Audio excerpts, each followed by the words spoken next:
Why, hello.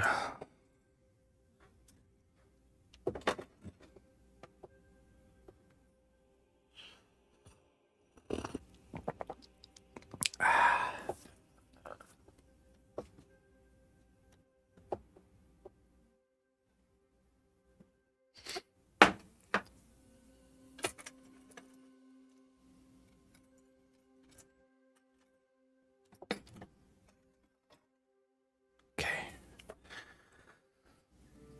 Listen closely, traveler, to what I say. Twitch Prime does not even cost a dime. Nero way. The Nero way.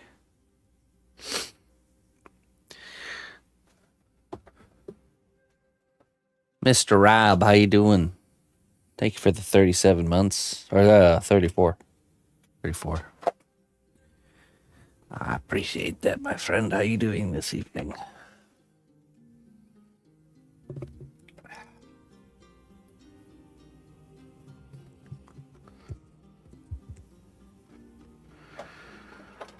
All right. We will begin this evening finishing this dragon claw.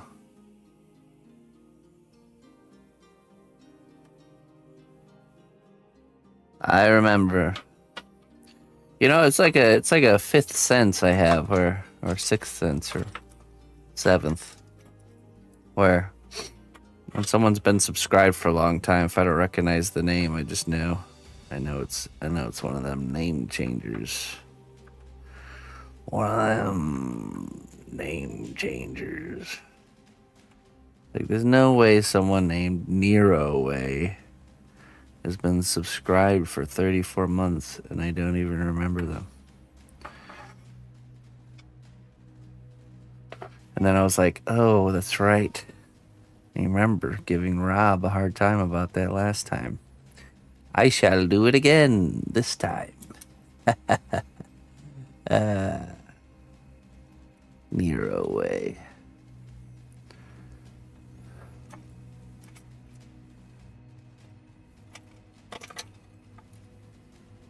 Hey, Saladini. How you doing?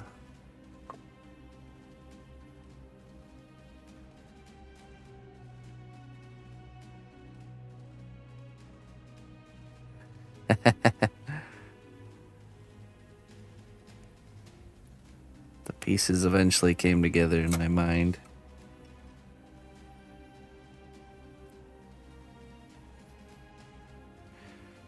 Watching some sports ball, huh? Got a little sports balling it up.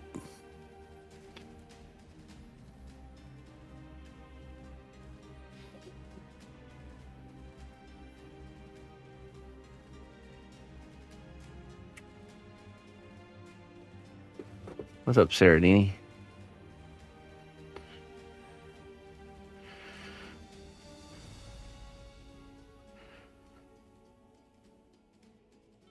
Oops.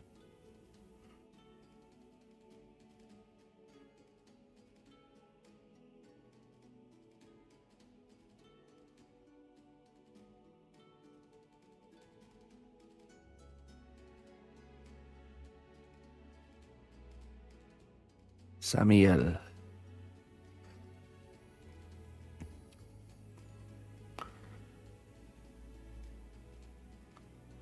We finally got it, that's right. I like how that one turned out. It's very Monkey Island-esque type of character.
Yeah.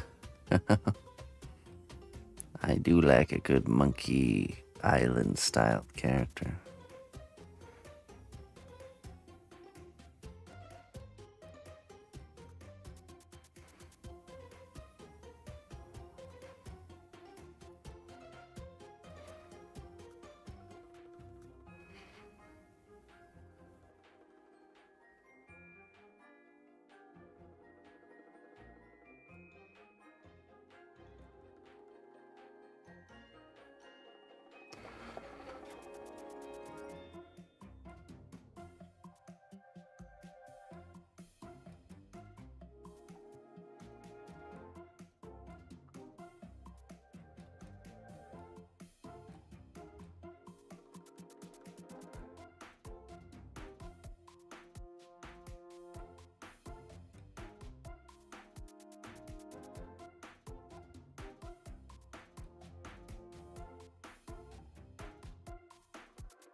So her foot's not broken. Went into the place. They gave her X-rays, and pretty much just said she's got a kind of a just an inflamed joint area on one of her toes. And he basically said, she just needs to be careful and keep doing what we've been doing. But he said, she wouldn't, if we were to take the trip, it wouldn't, wouldn't kill her or nothing. So we're gonna go. We've opted to go and do the trip. She just had to take it easy, like the first week, or keep doing what we're doing, and keep an eye on things. So plantar fasciitis. No, it's like the kind of like the joint area between the bones in the foot and the toes, right on her right. I think her right leg was irritated.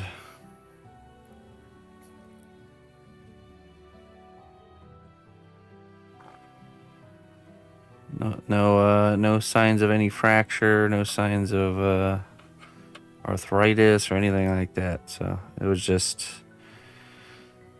got probably from overuse, to be honest. She doesn't know when to stop. You know what I mean? It's like stop running around. She'll feel subtle signs of like her foot hurting or whatever, and she just German modes through it, and that's the problem.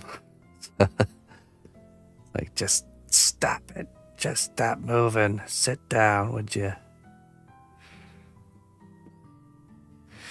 Yeah, and she's, like I said, she's already very much on the road to recovery. It just, we needed to be sure, because what it could have been is it could have been like a micro fracture that would progressively get worse. Metatarsalagia. No, it wasn't any sort of fancy word diagnosis. It was just inflamed toe joint. Basically said it's nothing to really worry about. Just to kind of keep doing what we've been doing. And that she's going to be fine to travel, kind of thing. So that's good. Yeah, so yeah, it was like probably like $300 or $400 peace of mind visit. Classic athlete's toe, mom's toe.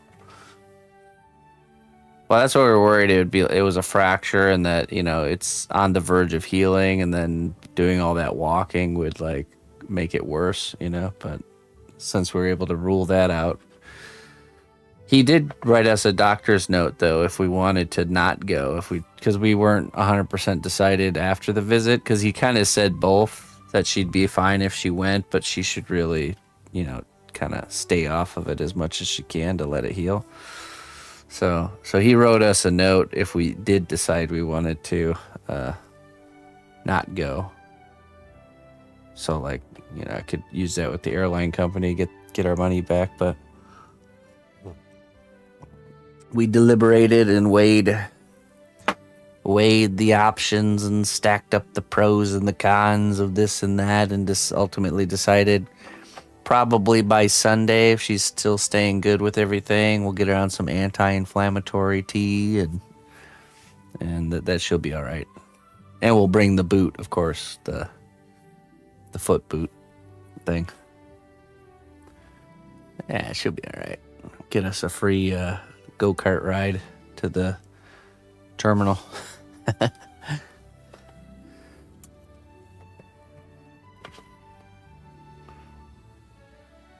So All is good. All is good.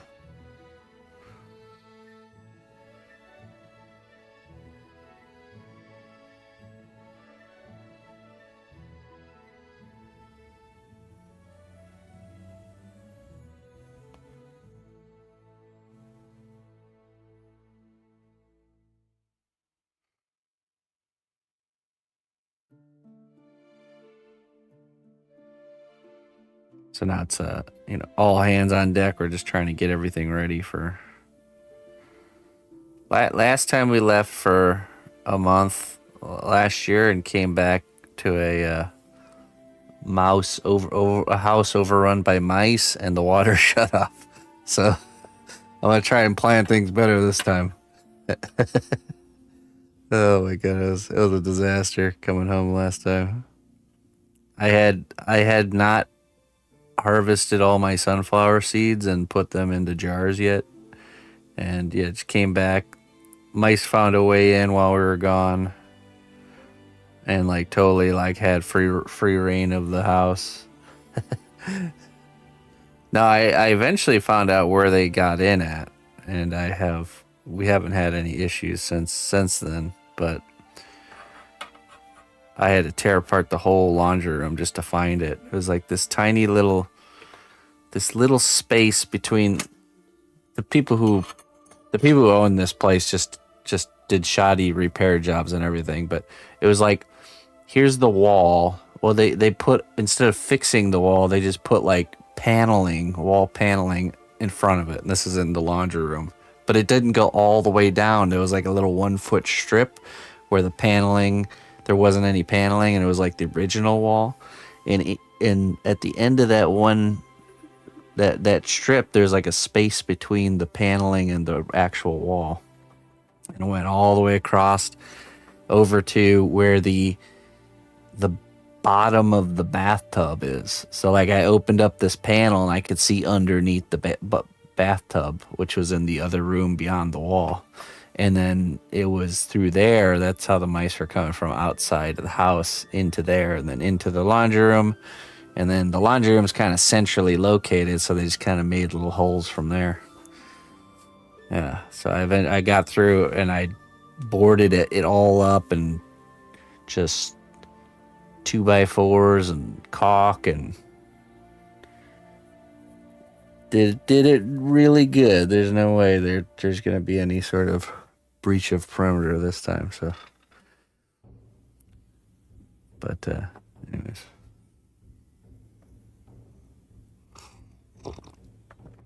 Hey, what's up, Gad Maz? How you doing? And what's up there, Scorpio Sib?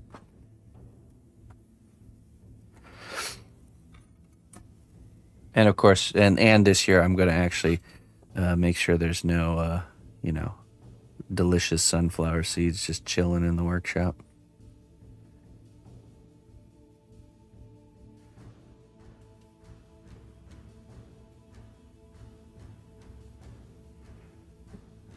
And, call ahead and make sure the water bill is paid before we leave.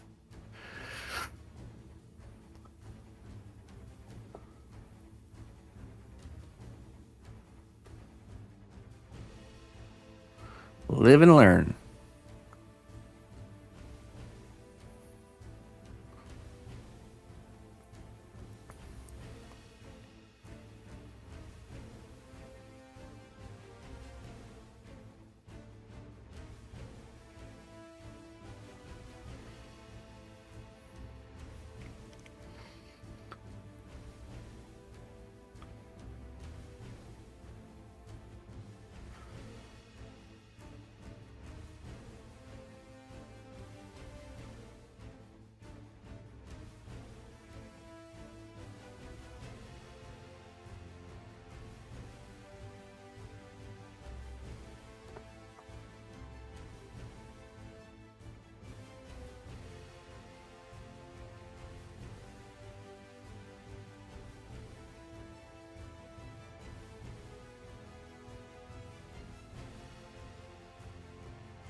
Spare a coin for an old beggar. Hey. Thank you for the coin there, Kodat.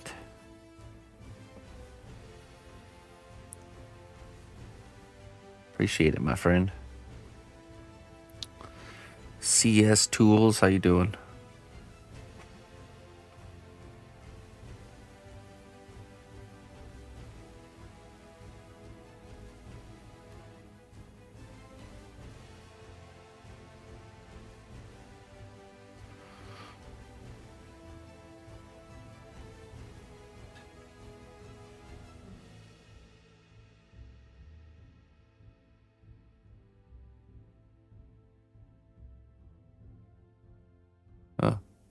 Oh, right there.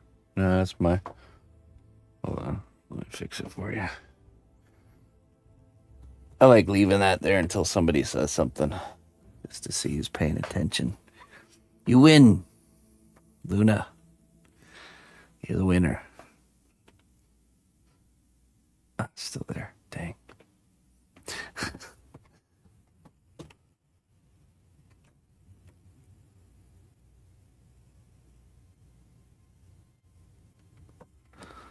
See if that did it.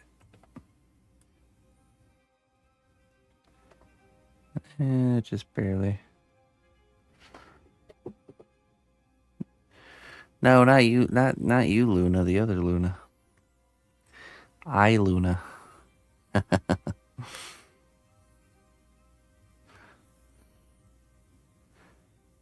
I saw the missus putting on some coats of paint on your troll head there, Luna.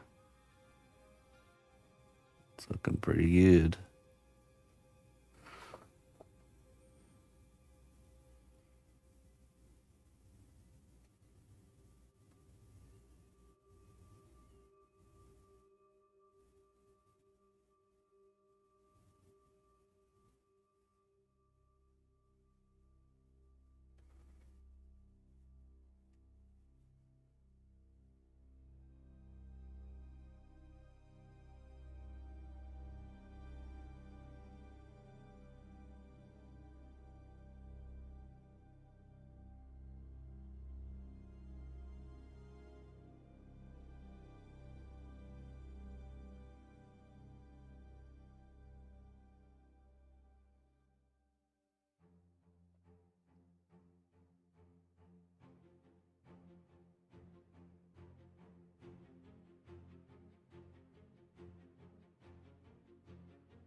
Hey, thanks a lot, Kodat. I appreciate that very much, my friend.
Oh, we'll find him.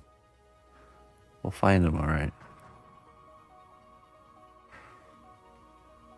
He's somewhere in there.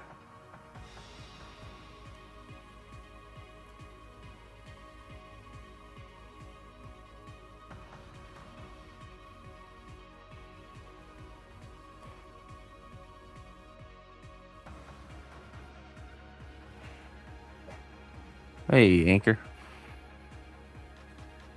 I've been seeing a new wave of AI Bob Ross videos. That's actually pretty funny.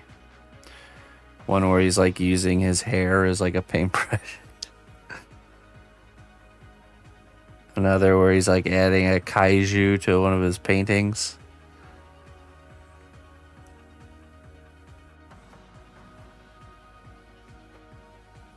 It's getting pretty crazy. The new, I think it's like Sora AI model.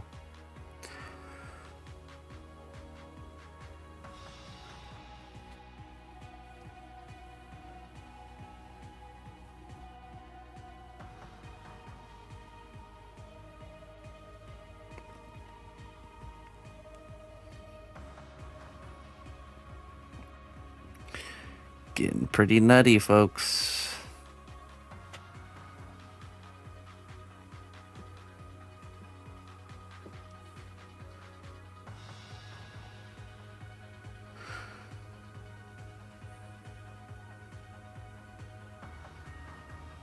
Yeah. It's funny, I think I looked up my screen name just out of curiosity, like Google search, just to see what's floating around out there. And I had found I think it was a Reddit post where it was about like best streamers for unintentional ASMR, and they they had me on that list. Maybe it's the unintentional one that's the best.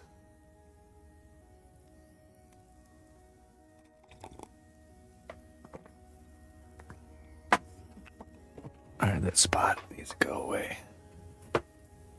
Time to pull out the invisible tape. See it? It's invisible. Shh. Disappears into the background. Where did it go? There it is.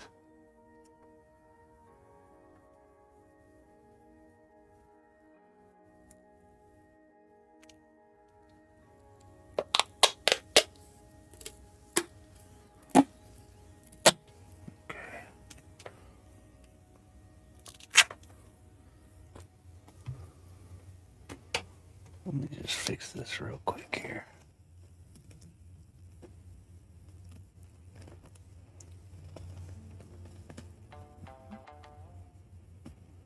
You just stay right there, buddy.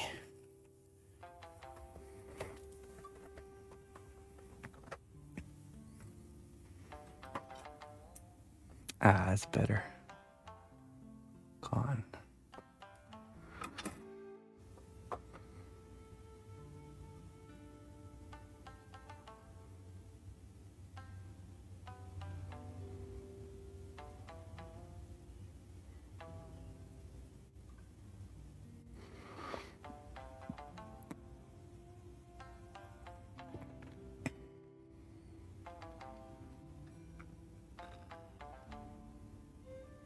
Oh yeah? Have you seen we're making a Tarkov character, Kodat? From Bear.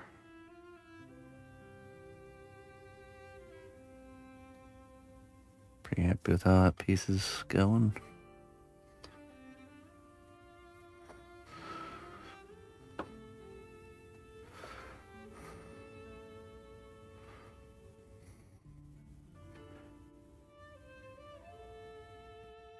So pretty much Kodat just sits behind a door right next to the exit room, watching the stream, and then, you know, ready to go with your shotgun, huh? Waiting for somebody to come through. The relaxing Tarkov experience.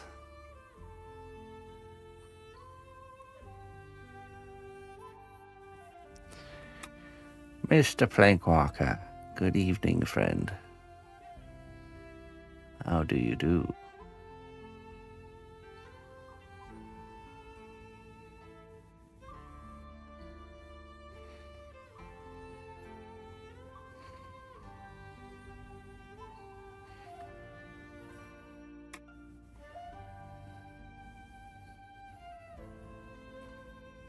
C's for camping. I like camping. It's a player character. Basically, it's portraying a successful run. A character that has just done a successful run. I was allowed to make a lot of the decisions as far as what type of gear to have the character wear.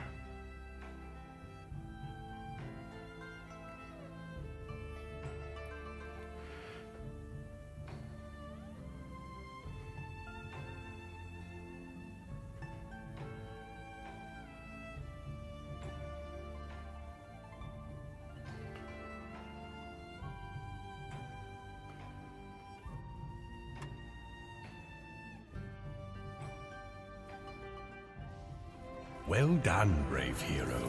Your labor has borne The fruit. man. Enjoy these goods as a reward for your dedication.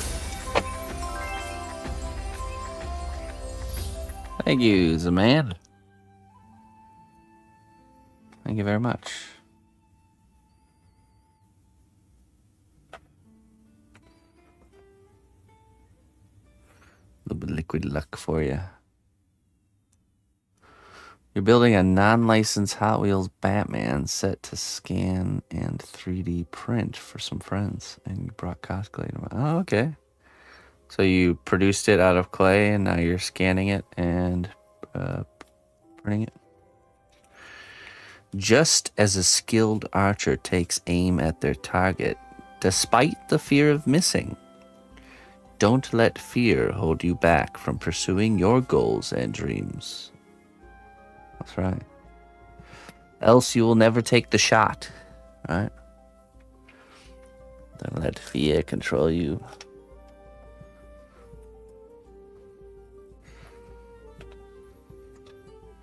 Make your choices. Learn from the outcomes. Don't fear the choices to make.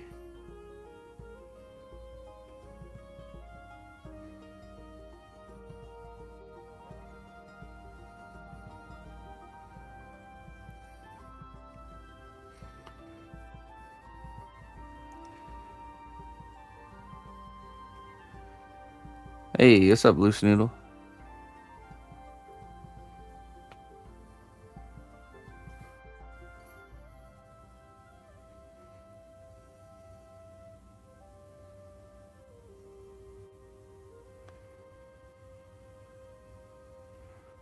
What a character. I remember, what was it? Remember Even Stevens? That was the first, most people's first Shia LaBeouf encounter.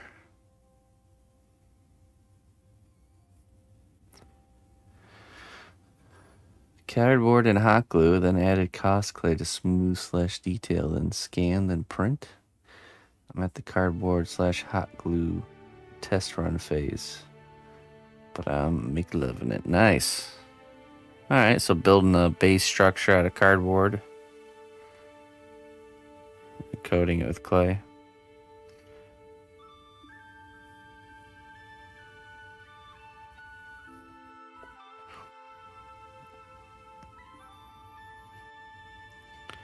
Just have to be careful about how the hot glue is gonna react once you bake the piece. Make sure it's all held together with something else, because that hot glue is gonna come undone and try to ooze out everywhere.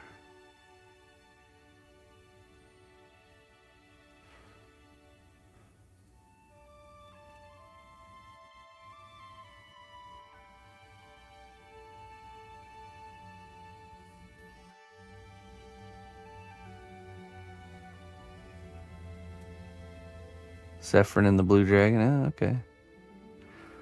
Don't breathe the fumes. I'm not sure hot glue has anything to worry about.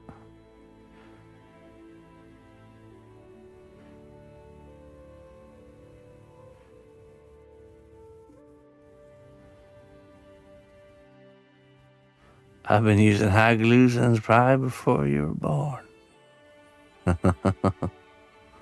Oh yeah? I invented hot glue. Yes, that's right. It was me, the maker of hot glue. I invented hot and glue. And then I invented hot glue together.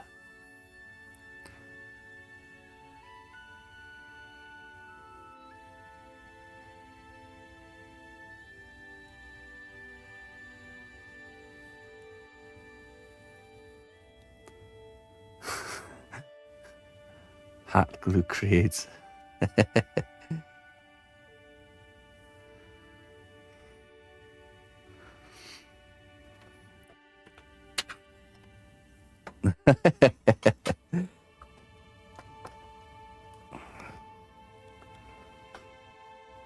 Let's see. I saw Emperor Strikes Back in the cinema when it came out. I saw the cinema when it came out. That's right, Sib. Don't be messing around with me.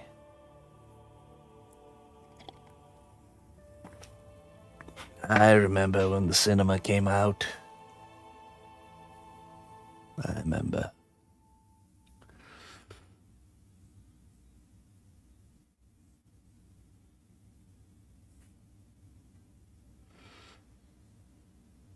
Oh, nice. Do you see the diorama, Emma, that I bought from Emma today?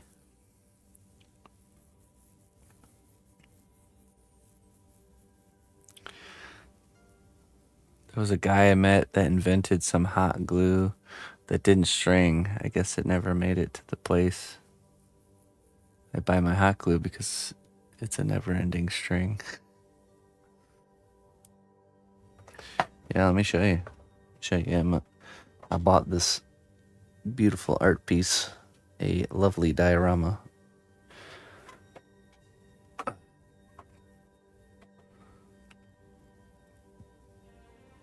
It's a like a kitchen scene. I don't know if you could see the happy cook carrying the burger up to the stove, and we got some pizza here. We got some eggs and pretzel stick, little ice cream cone, little other breadstick. There's actually a little envelope here that's like the refrigerator. It's actually full of all these little food items. I don't know if you can see it in there. Then we got the world's largest pancake with some butter on top. Jelly sandwich, yeah, that's right. And then here's all the customers. This is the eating area over here. This one's just eating on his plate. Yeah, this whole scene reminds me of like if you ever played Little Nightmares. It's totally like a Little Nightmares scene. Look at this guy just eating that little red chunk of stuff. Oh, I see. This is a pretzel right here. A burger. This one's holding a spoon. Yeah, it's eating cereal. That's the bowl of cereal right there.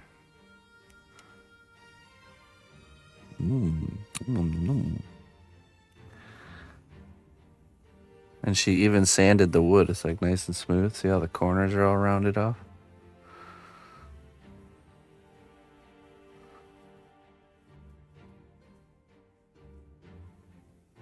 Not a sharp corner.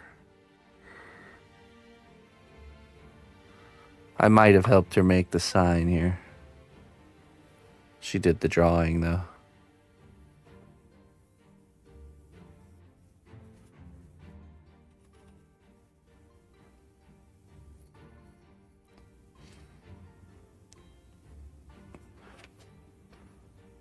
What have I created? This is my newest piece, my newest diorama.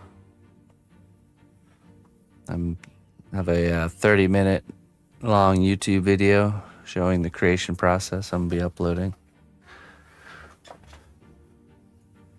I'm fully expecting at least 1 million views. Day one. That's the next class. How much am I selling for? Well, I bought it for 20. So I suppose anything over 20 is a win. Return on my investment.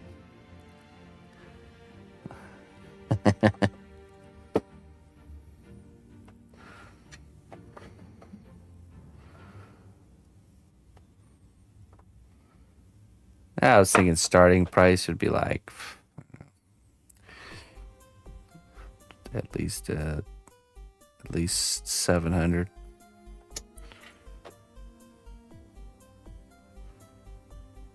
Pretty reasonable.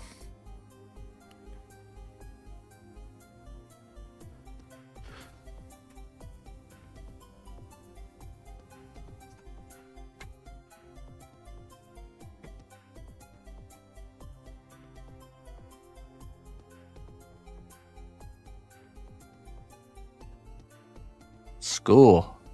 What are you talking about there, Seb?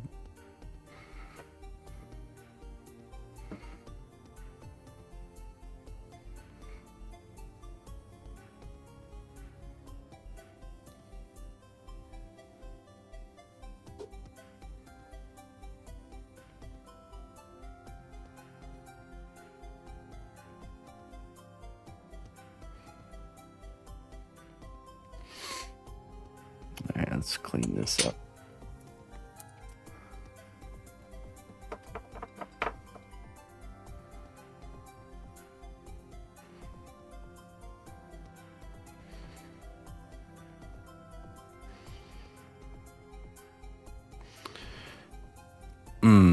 Every kid we bump into out in the world has got their face planted in a tablet. I can't tell you how many times we've been at like a grocery store. And there's like a kid sitting in a cart with his like face in a screen, and then we'll like go up to him and like try talking to him. It's like, hey, how you doing? Totally just gets cold shouldered and like, oh, it's okay, daughter. It's pretty rough. Yeah, it's true. That's true. Not just kids.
Wait, okay, hold on.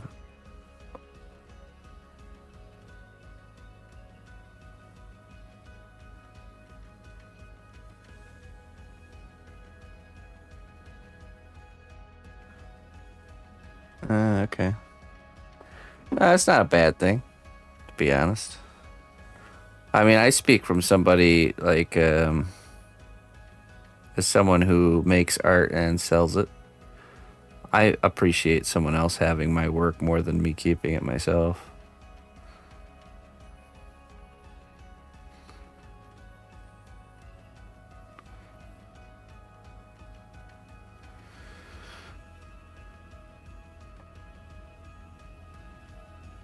Yeah, right.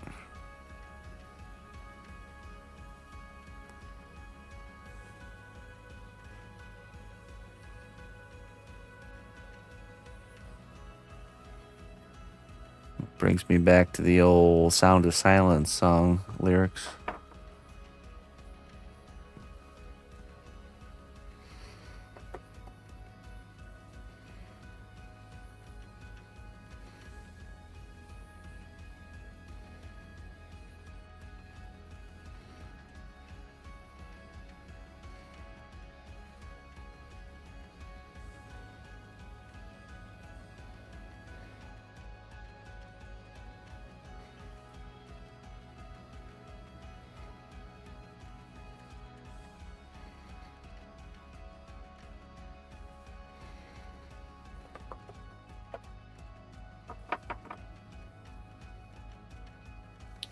But it was a gift she made for their anniversary. I don't know, but yeah, but you know, I probably needed the money. So,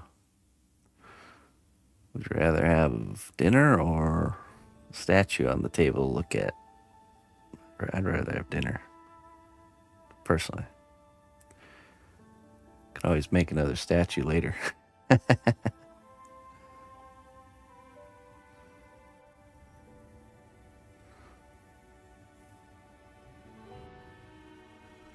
He never liked her anyway. Sold his soul.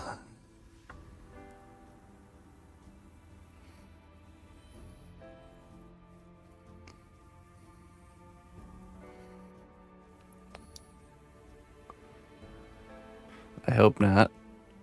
I'm sure it wasn't worth that much.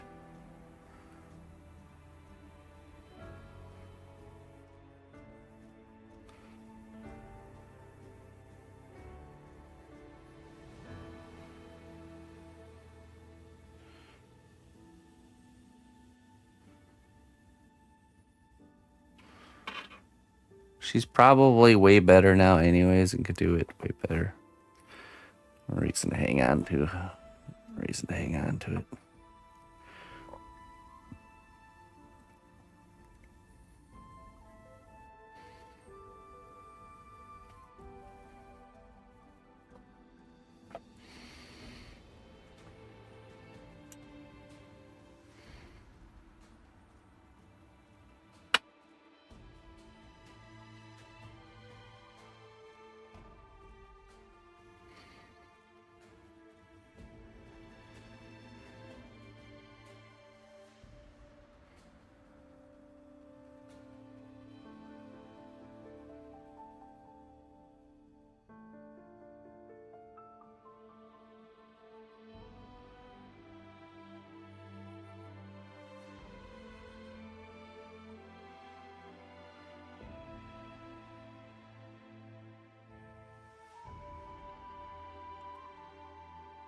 I don't know. Is it Kodat?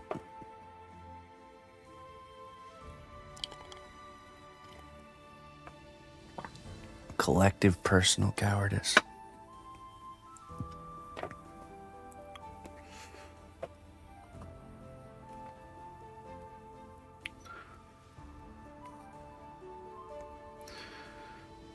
All right, I think we get this hand baked here. It's looking pretty good.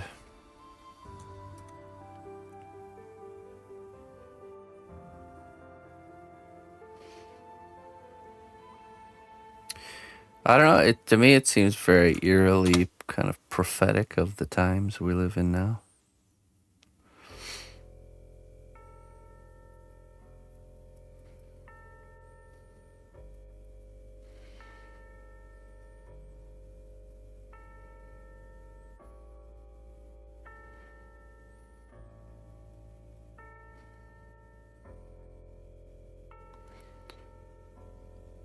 All right.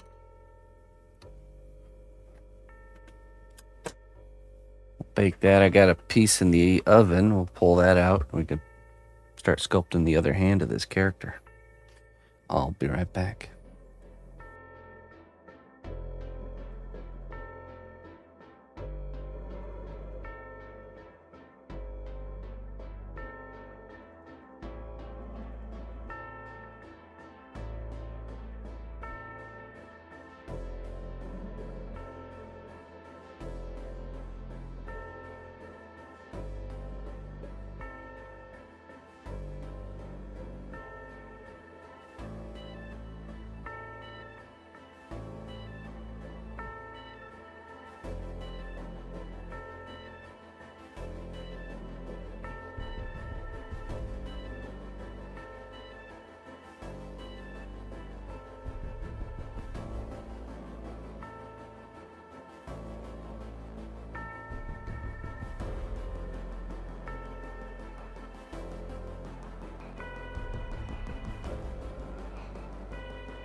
Yeah, Simon and Garfunkel. Well, I like the, let's see, what's the verse? Verse 3. And in the naked light I saw 10,000 people, maybe more. People talking without speaking. People hearing without listening. People writing songs that voices never shared. And no one dared disturb the sound of silence. Sounds like cell phones to me. You know, like texting. And then right after that, it talks about, and people bowed and prayed to the neon god they made. You know, when you're looking down at your phone screen, you know, neon god they made. And the sign flashed out its warning in the words that it was forming. And the sign said, the words of the prophets are written on the subway walls and tenement halls and whispered in the sound of silence. It just seems very prophetic, eerily prophetic. Even mentions prophecy. Like a vision. Oh yeah, and then in the start about him seeing a vision. Oh, let's hear.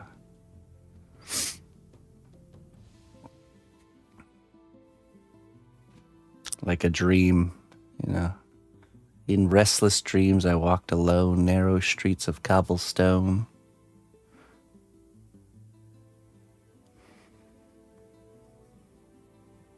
Oh yeah, right here. At the beginning, hello darkness, my old friend, I've come to talk with you again.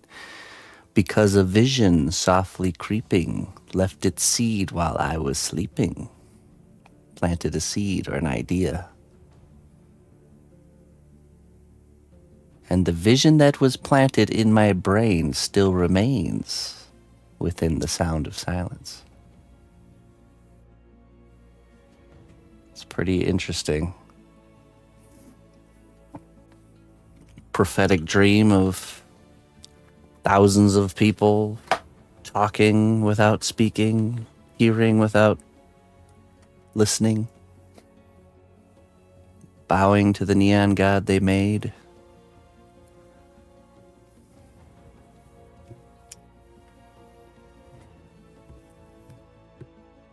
Pretty cool stuff.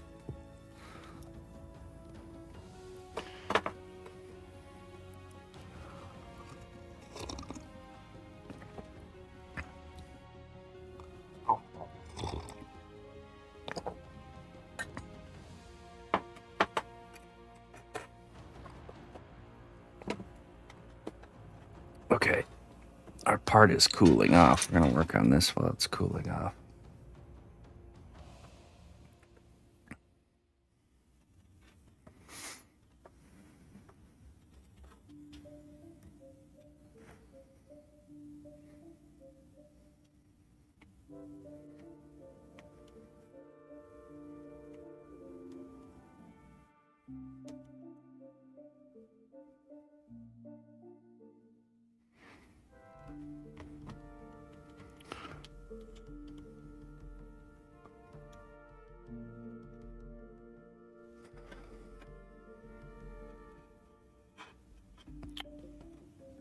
Well, on that idea, if you look into like how many world-changing inventions that the inventors attribute the original thought or idea coming to them in a dream, and then also looking at how many times people invented things that someone else invented at the exact same time, but like somewhere else in the world, you know, makes you wonder.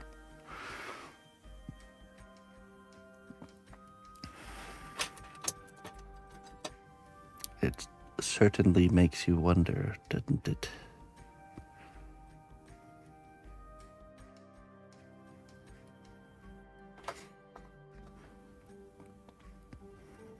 Did we end up shortening this?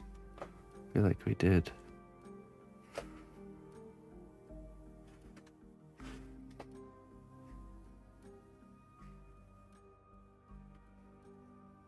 Let's use the real calipers.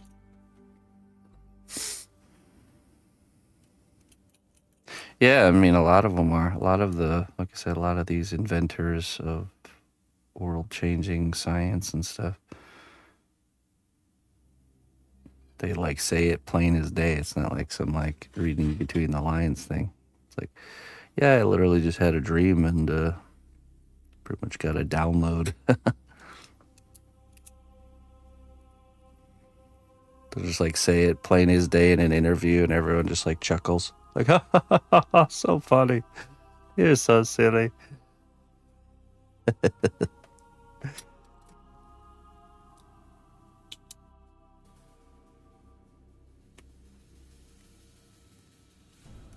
That's true.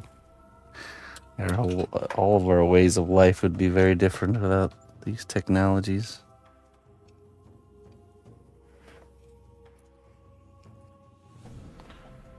All right, looks like we gotta make some sparks here.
This Age of Empires.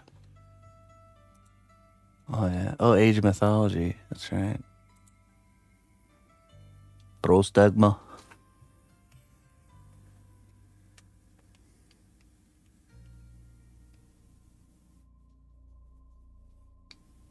It's all about kick control. Yeah, right. There's just certain things you do and you don't do.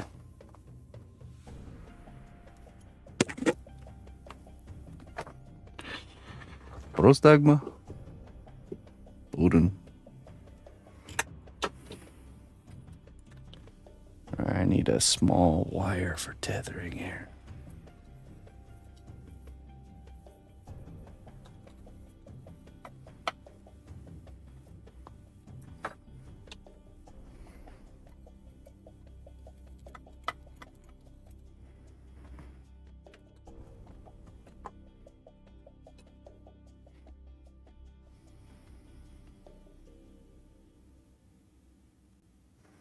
Yeah, right.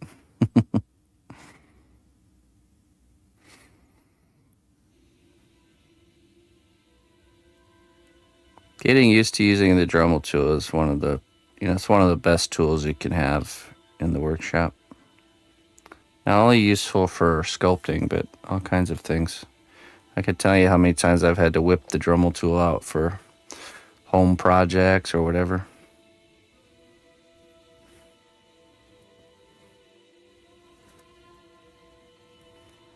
It's very handy.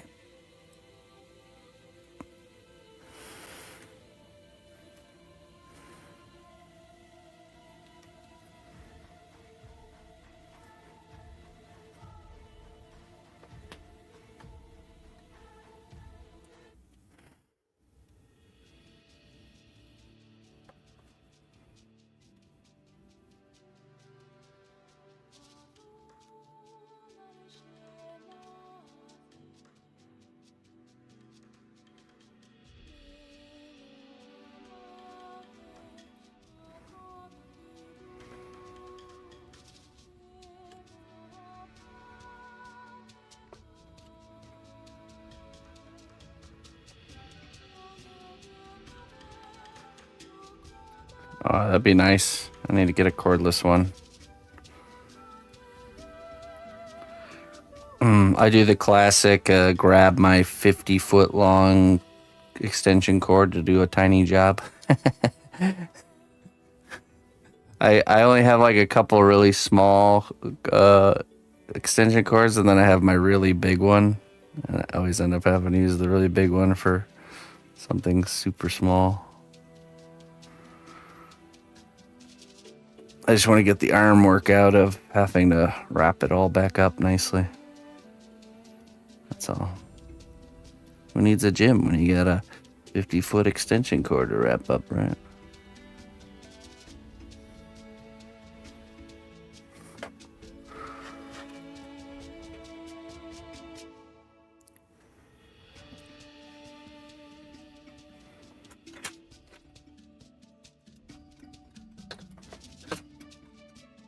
Let me just double check our measurement here.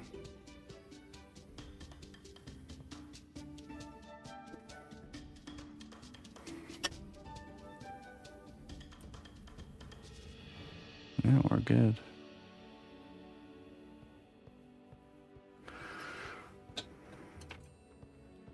Yeah, the ones for the ones from Dremel. The Dremel accessories are definitely worth the extra money.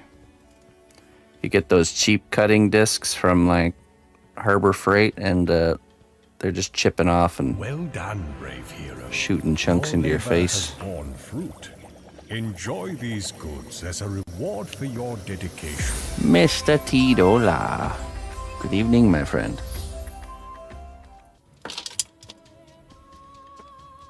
Thank you so much for your support there, Mr. Tidola.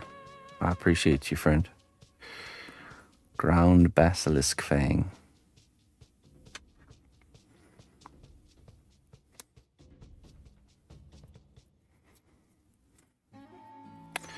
The broken pieces of your heart will one day come together to form a beautiful mosaic. Just need to mash some grout in there and call it a day, right? We'll see about that. Just pour a bucket full of grout and smush it around. It'll be beautiful.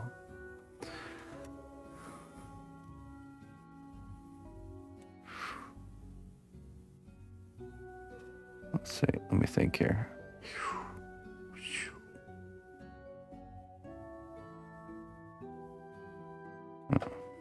Let's get the wrist to bend like this.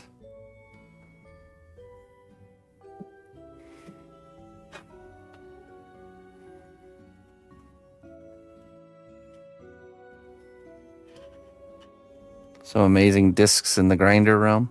There's some things, yeah, it's like it's good stuff. I have a Bosch angle grinder that I have a disc on that I just used a million times and still going strong. So I actually so we went to this Airbnb for a weekend gathering with some old friends. Well, we didn't realize it, but the Airbnb didn't have a fire pit. So I was like, what the heck? What kind of place doesn't have a fire pit? So I was thinking about what's the most affordable way to bring a mobile fire pit.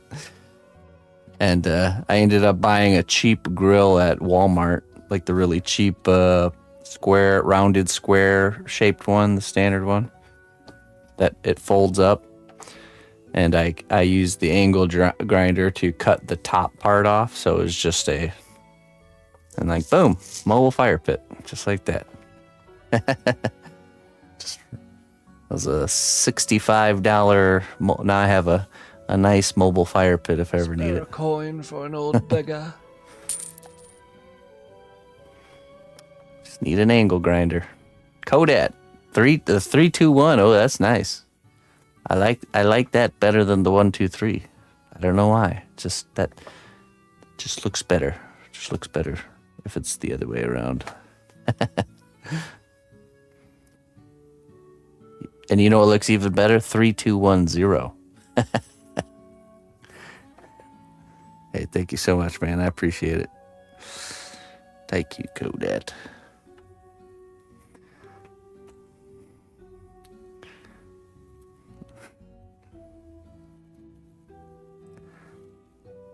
Okay, we're gonna do a little bit of steel stick right here to make this permanent. I don't want to use my nice blade. Always have a set apart blade for cutting steel stick. This will dull your blades real quick. So.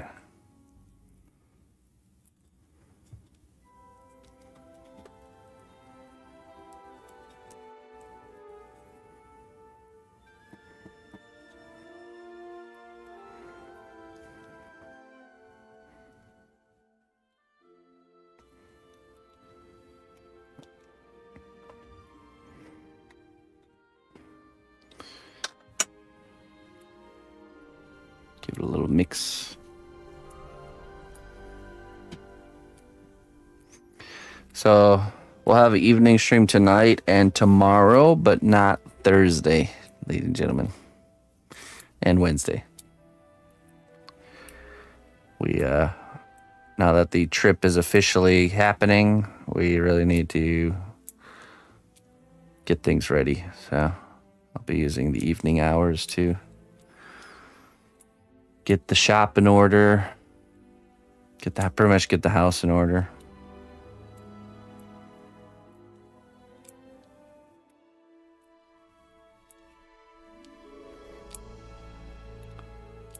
You don't feel worthy?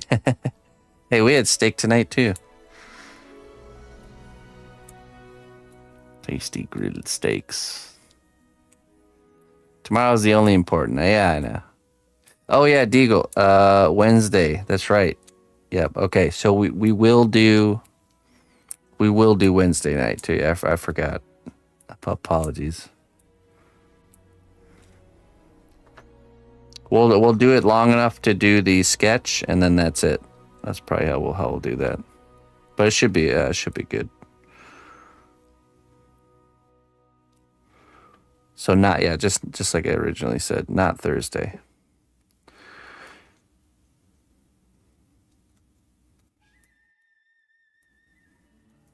We can do it tomorrow if we need it. What do you think about that, Clayton? No, we could do it Wednesday. It's fine. It's not. I'm sure we'll have time to get everything done.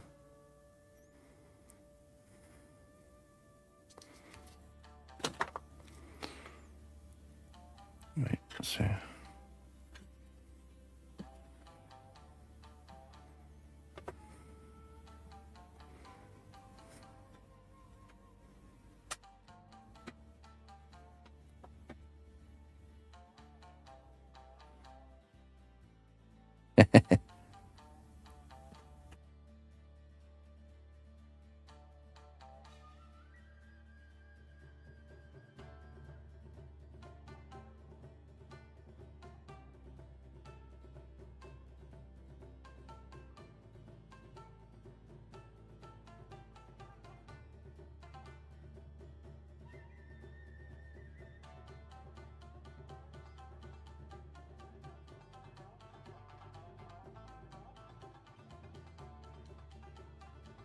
Unless Wednesday morning works for you, we can do it Wednesday morning. But I think I remember you saying evenings is better for you and the missus.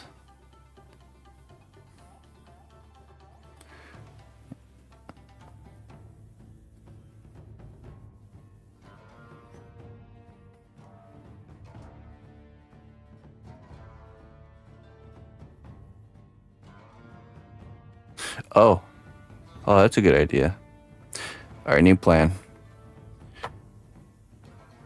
We do it tomorrow night, the sketch, and then we paint the skeleton pirate Wednesday morning. We can skip Wednesday project because that one's coming with me anyways, so it's going to get a lot of work while I'm in Germany. So that's the plan. If that works for you there, Deagle. Look, Clayton. The win for everybody. We all win.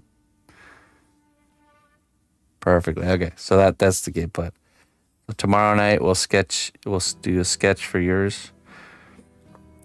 The Skeleton Pirate will get a morning stream session on Wednesday.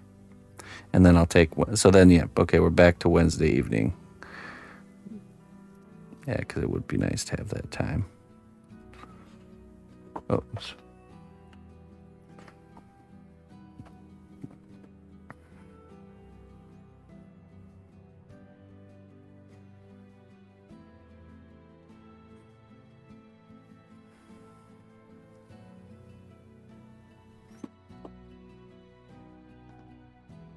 It's almost hardened up.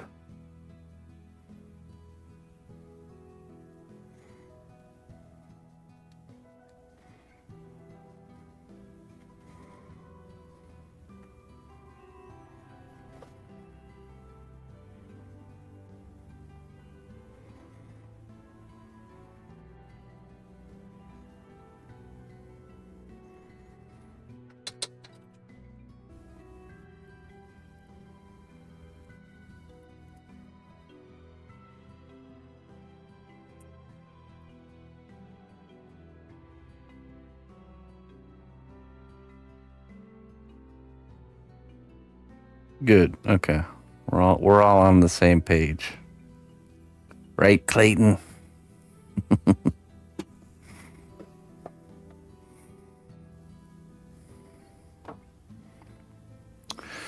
Really like how this robot's turned out so far. Quite happy with the design.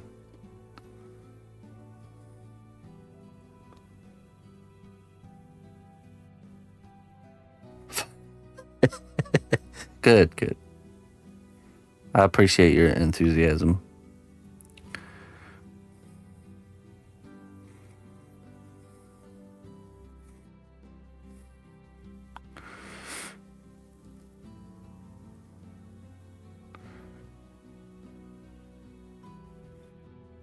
Well, on this piece, I used actual steel rod, and it's actually pretty hardcore, heavy-duty stuff. I mean, you can see there's like no bend. Spare a coin for an old beggar. Deagle, thank you very much for the biddies, my friend. I appreciate that.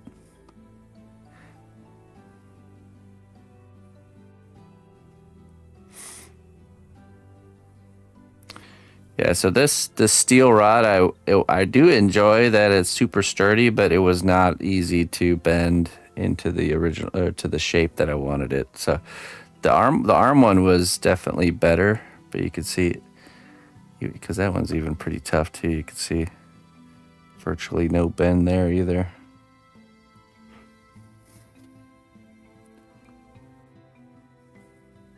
Very solid. But the steel wire I normally use is 16 gauge, I believe. 16 gauge for the thinner stuff and 14 gauge. But this stuff is the like steel rod you find at like galvanized steel. Yeah, galvanized steel.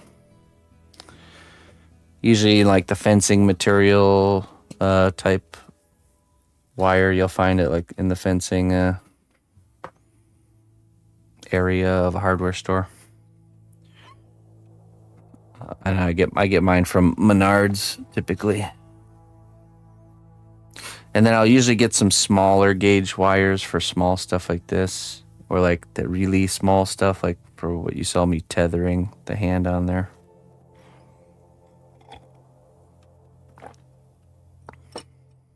That's usually like 20 gauge.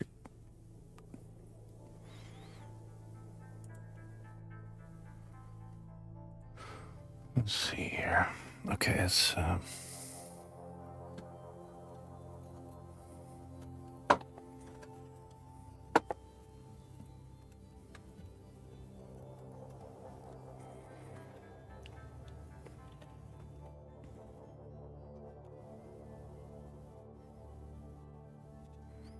yes.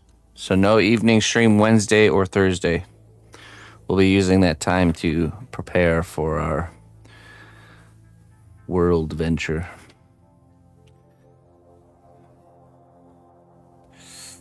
Yeah, so let me think here. Yeah, so I'll probably have to save the packing of the stream setup will be done on Saturday. So Saturday. If I can get everything else ready and done, and then Saturday all I have to do is pack up the stream setup. That'd be good. So it's quite an operation, that's for sure.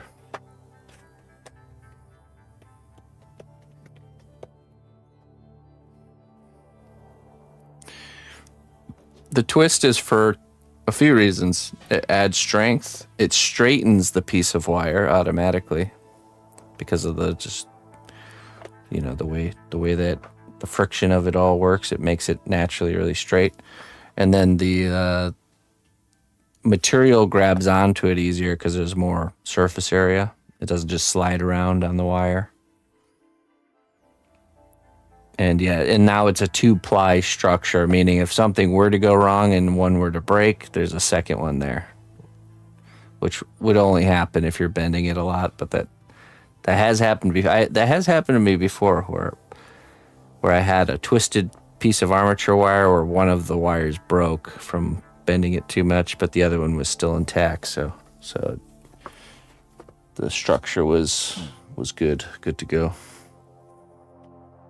Spare a coin for an old beggar. Ah, the old 281. All the biddies. Hey, thank you so much, man.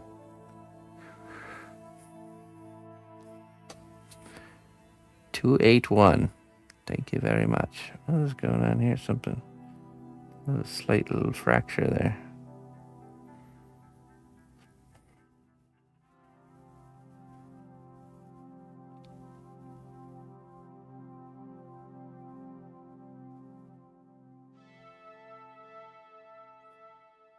Let me see here.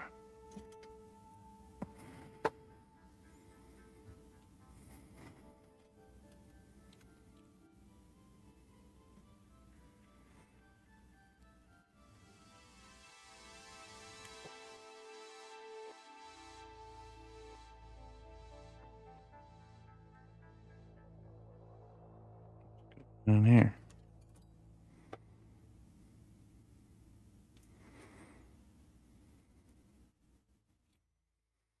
Seems clear.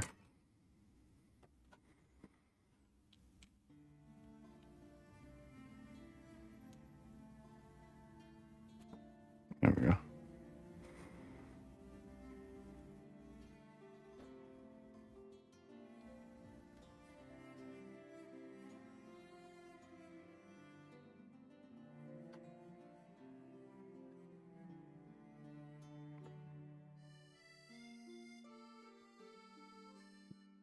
In there.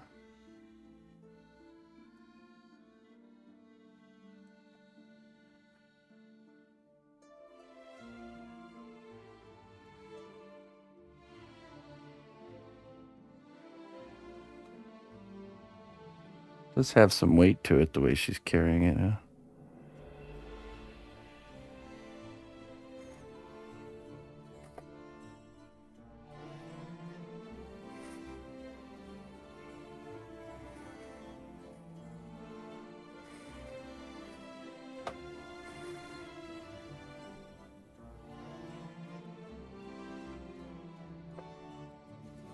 Maybe a little bit more up, a bit more like this.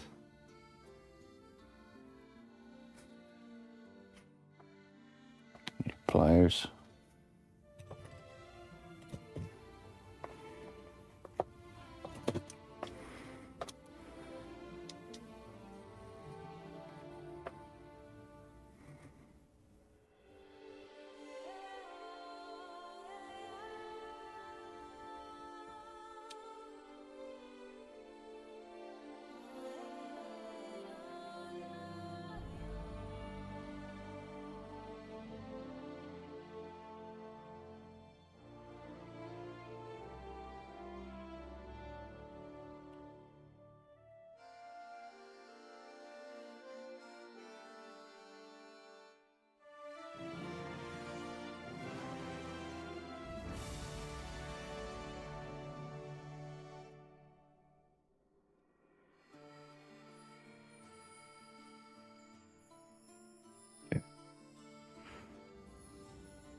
I saw a video of a guy, a blacksmith, who actually made a metal sword the size of like a Cloud sword, and like nobody can carry that thing. It's so crazy how heavy it is. It's like 200-pound weapon.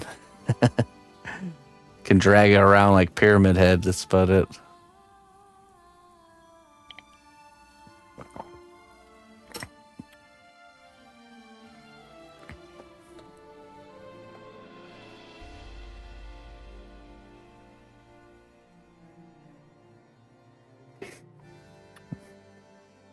Okay, I think that's pretty good positioning there.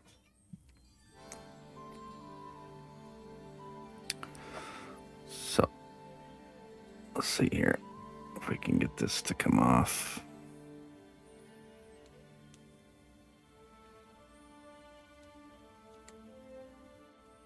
Yeah, no, that's not too bad.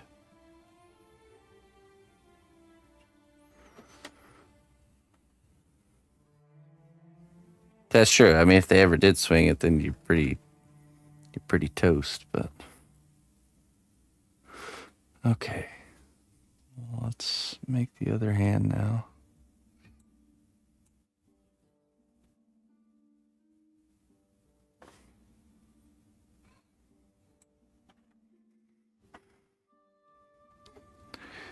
Clay glue.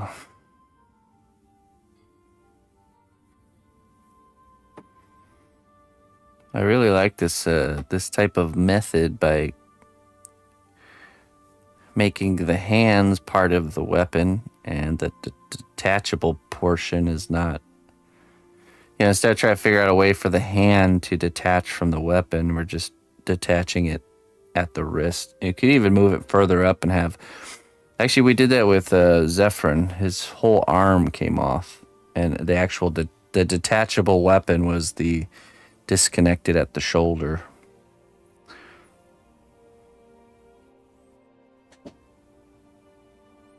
Yeah, well, that's what makes using the round stock work, because if we got two different angles, there's enough flex in play with both sides that even if it's a little bit of a snug fit, it can still make it work, so.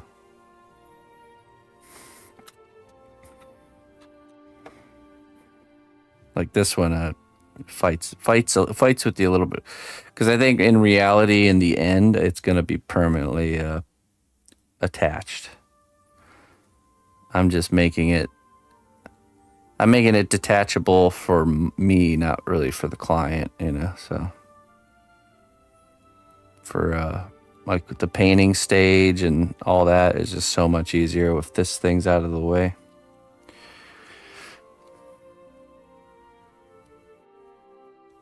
A fight can become the lock. Yeah, exactly. Yeah. It's better than it being too loose, that's for sure. Okay, so I think this one goes like this. So this is the, let me see here. This is the right hand. This will be the left.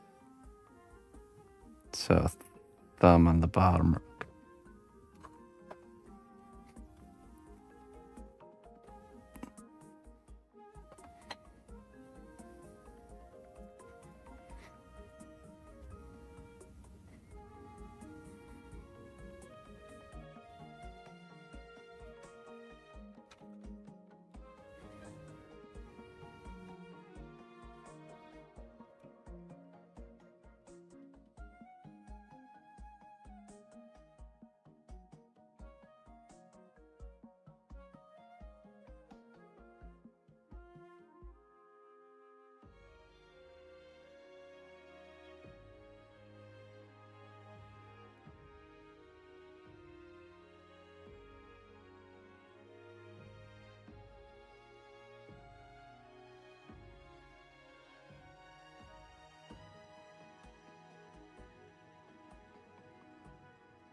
Ooh, keeping us on our toes, huh?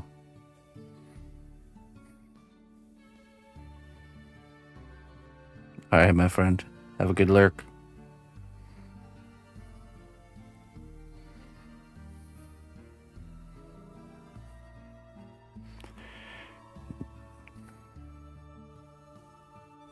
Ooh.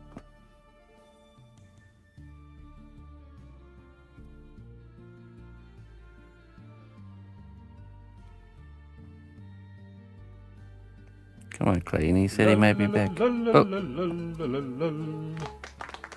Thank you. thank you. Beautiful. Wonderful tune. The best bod in the cnotbusch kingdom. Thank you very much for your generosity there, Deagle. I appreciate you. Much obliged, friend.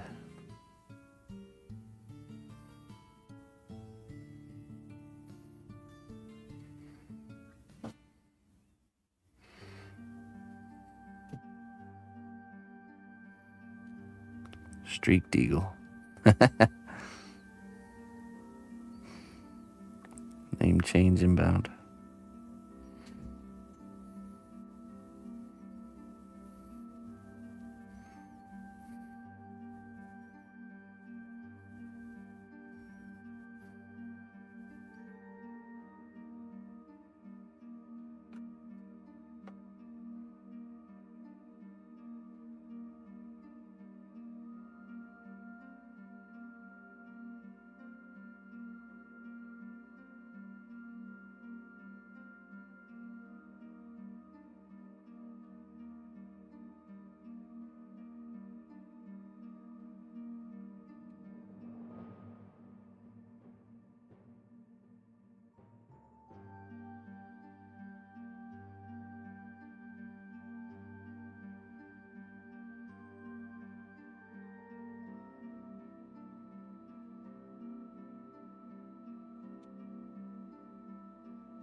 Mr. Korvik. How do you do, my friend?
Ooh, thunder. Is there rain coming?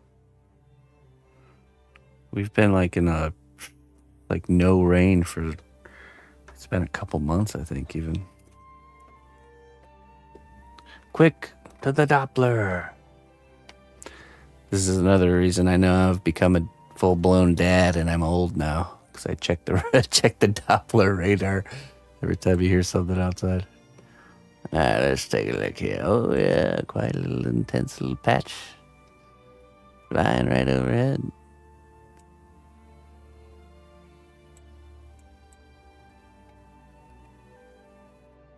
Oh, it's like a scatter. It's like a tiny little intense patch of storm.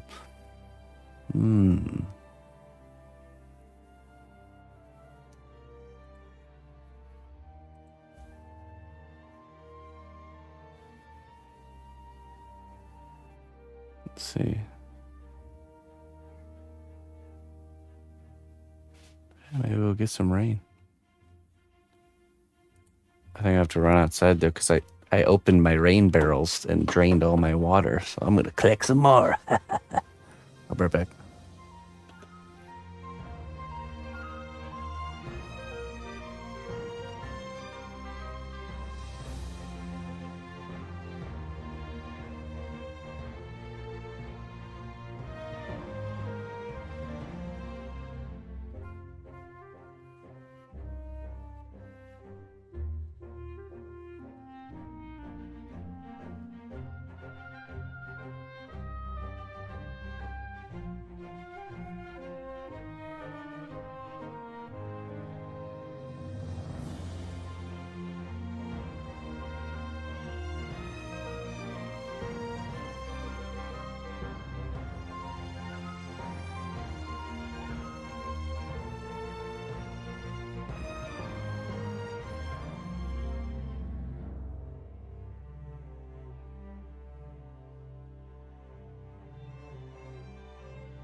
Oh yeah, it's raining out there.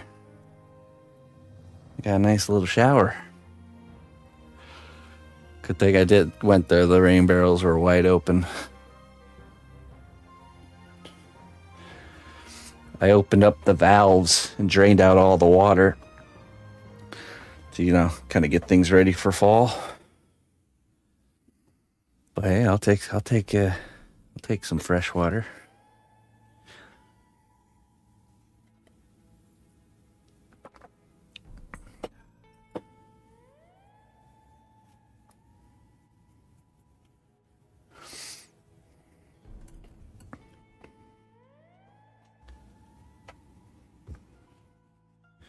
Have I ever done a self-portrait with clay? Not really.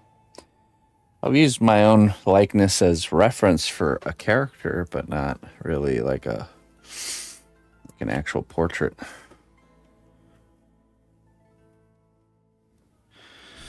That's boring to me. Portrait of myself. Boring.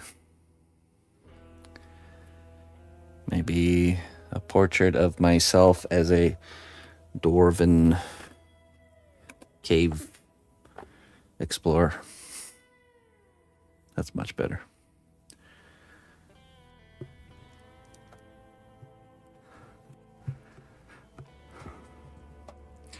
That's way too on the spectrum of being like a fine artist, you know? I have to do like a million self-portraits of myself. Contemporary artist. Need to be must obsessed with my face.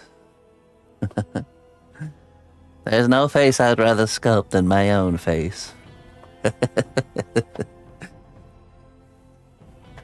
Contemporary. Oh, the vanity.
I'm not that powerful. Sorry, Codette.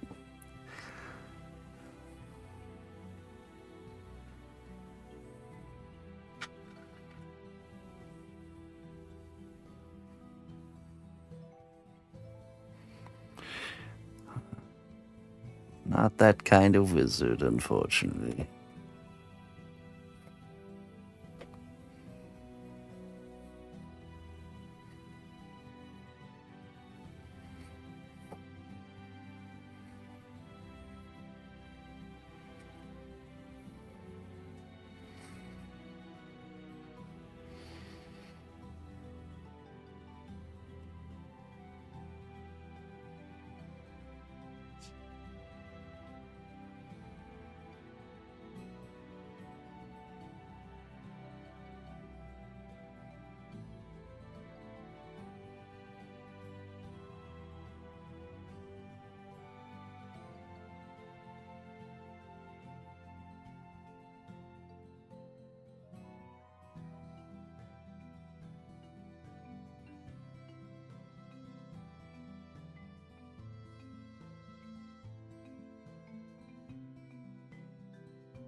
Oh, yeah?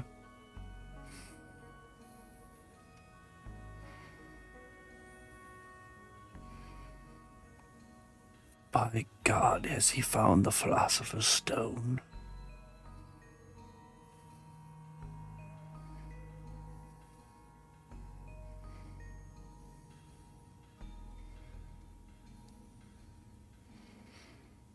The source of Midas's touches power.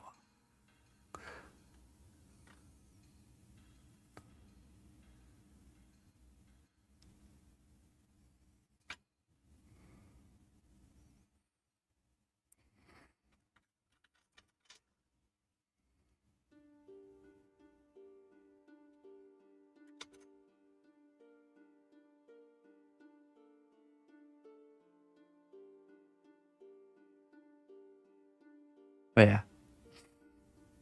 I shall. I'll turn this block of clay into a block of gold. Ready?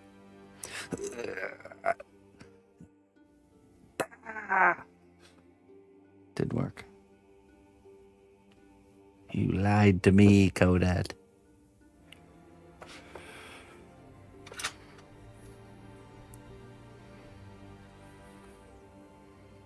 You shall pay for this. I'll buy it. Ah, yes. Oh, it worked. Amazing. Ah, yes, yes. Oh, yes, I forgot. I just need to put 180 hours into the block of clay, and then it could become a block of gold. I forget. A valuable reagent was missing.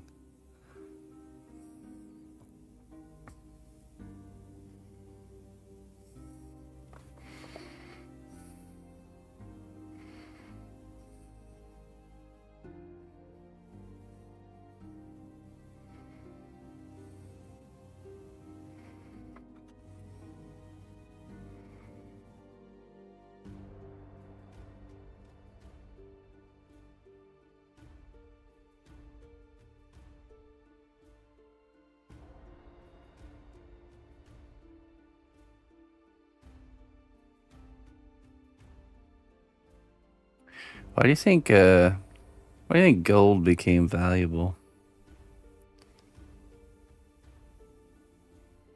You know, it has a good use in today's era, but in the previous eras, it really was useless. Not very strong, just kind of shiny.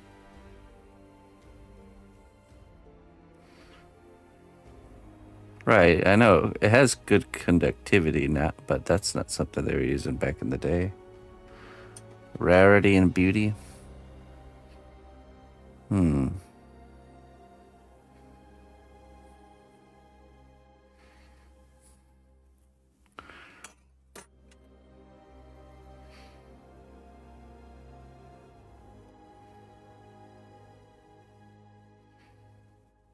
Because, like, for example, when the Zimbabwean government's financial system collapsed, the transfer of wealth didn't go into gold. It went into cattle, actually, livestock.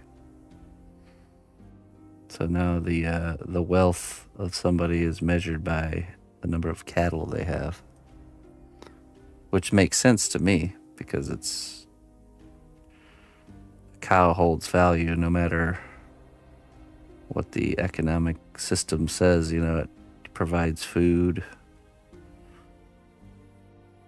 It has that value no matter what is going on with those systems. So The strength of the cnotbusch kingdom lies not in our walls, but in our people. gold is not tarnished; it's very malleable. Yeah, but is that a good thing for metal? That it's malleable?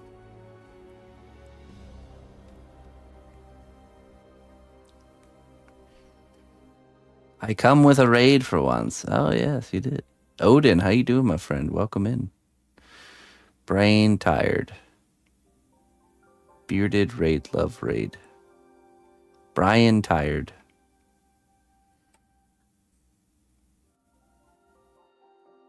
No, Brain, not Brian. I was like, who's Brian?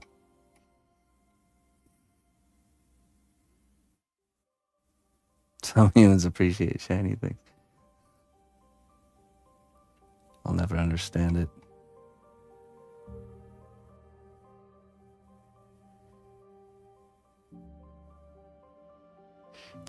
Coins are ready to make and carry. Cows kind of aren't.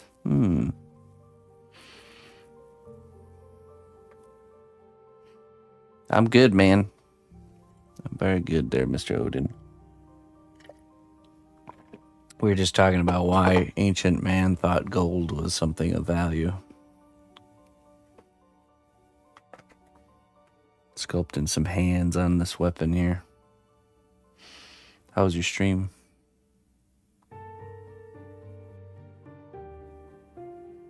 All roads lead back to me, Seika. Welcome back.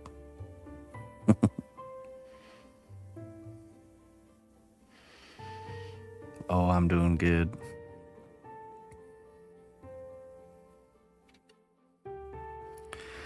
Life is good, my friend.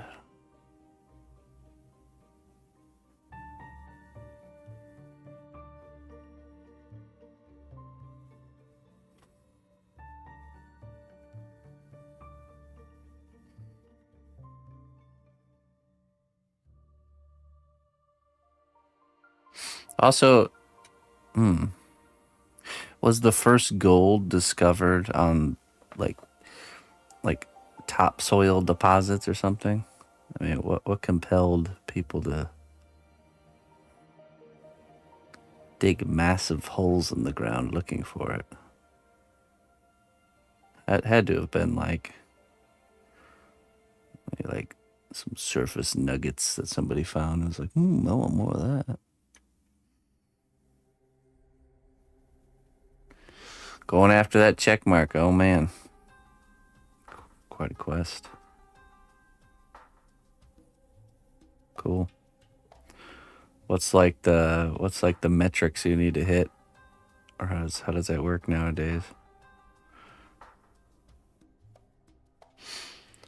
Back when I became partnered, I applied with like an average view count of 600, and they denied me.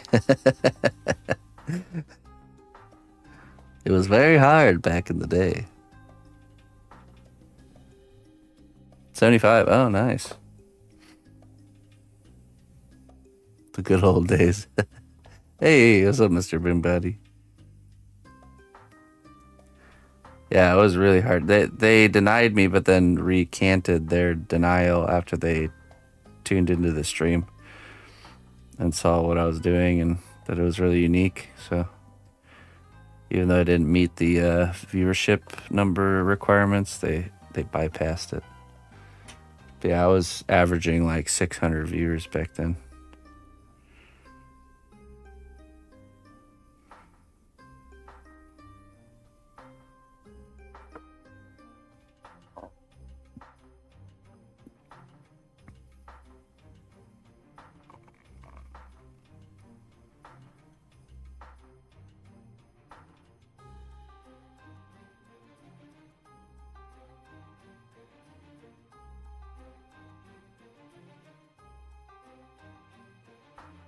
It was a different world back then.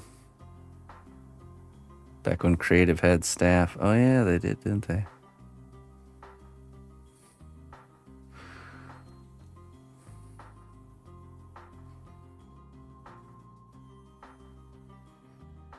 I was kind of, my channel blew up.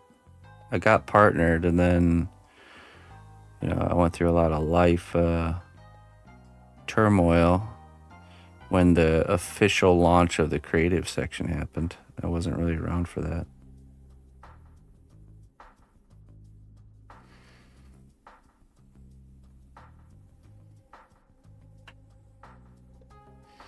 Oh, really, Pumbadi? That's pretty cool.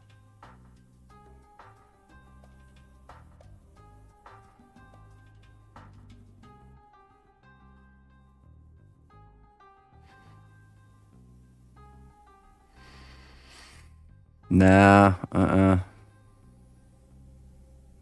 not in the cards for me, unfortunately.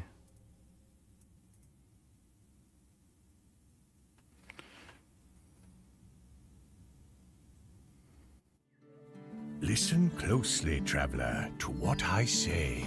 Twitch Prime does not even cost a dime. John Lego. Hey, thank you for the sub there, my friend. John Lego. Appreciate it.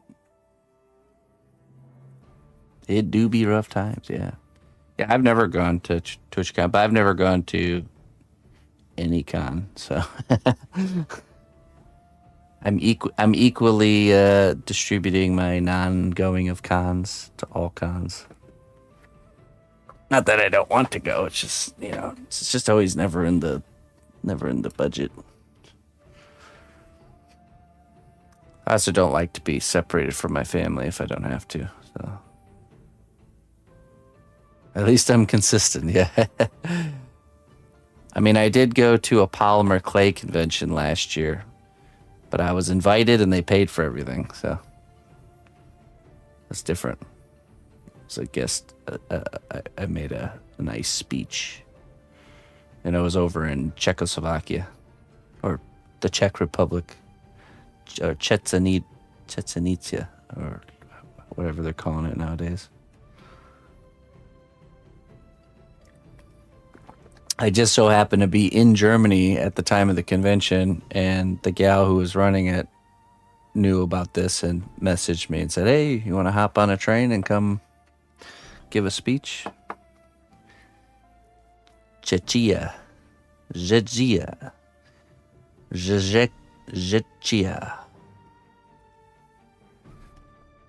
There we go. Pretty much nailed it there.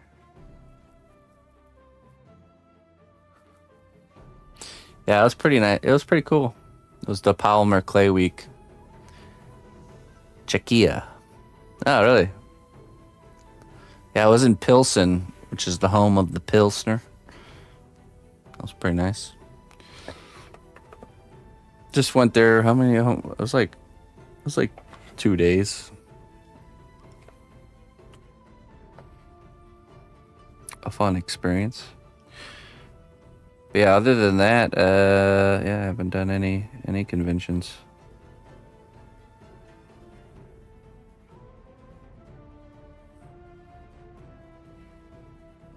Someday.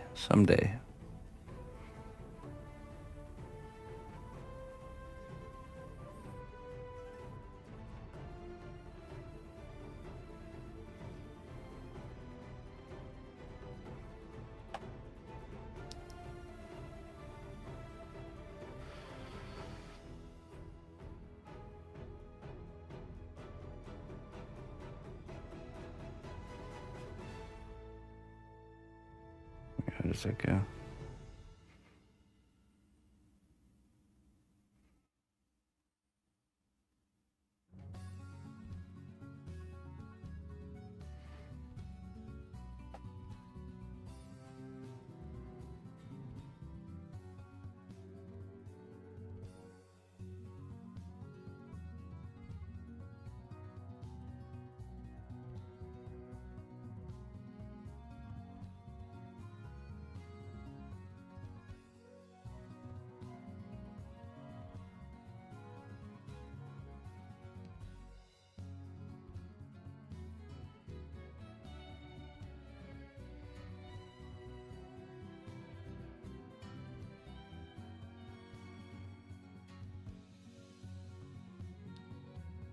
How dare you, Odin? I am very extremely offended by this action of yours.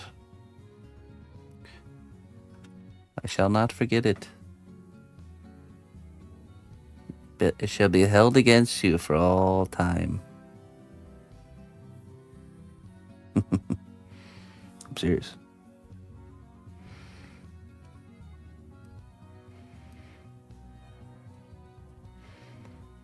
It's not the last of me you'll hear of. Mark my words.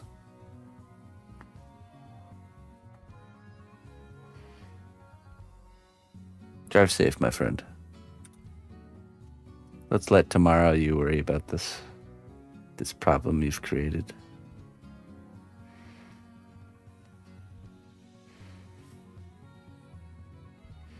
Odin the betraying one. Consider them marked.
Okay, my friend. Hey, thank you.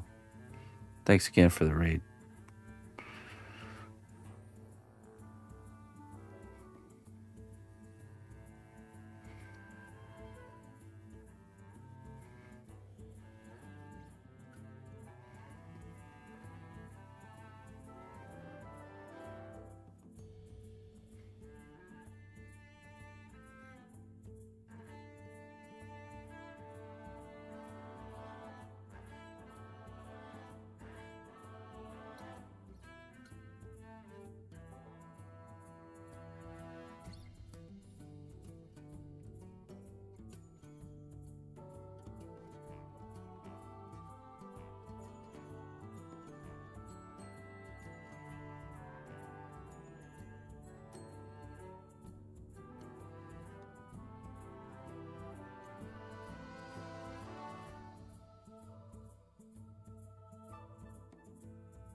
It is going to have lights, yeah. He's going to have a few different light effects going on, actually. We're going to do kind of like a furnace glowing effect inside of the furnace chest piece. So we'll use it's what's called a fire kit. It's usually like an orange, solid orange light, a flashing red and a flashing yellow, I think. And it makes like a glowy fire, crackling fire type of effect. And so that'll be kind of emitting from behind here. And then I want to do a pulsing or flashing red light for this little diode, little lens here. And then possibly a almost like a headlight type of light coming from this main eye here, where it's like kind of beaming in the direction that he's looking. And then on the back side, I've made this kind of area, this little terminal computer. And I bought a, you know those transparencies that teachers used to use on the overhead projectors that you could print onto? I bought some of those, and I'm going to print out a computer screen and then backlight it so it looks like an actual like old school computer screen.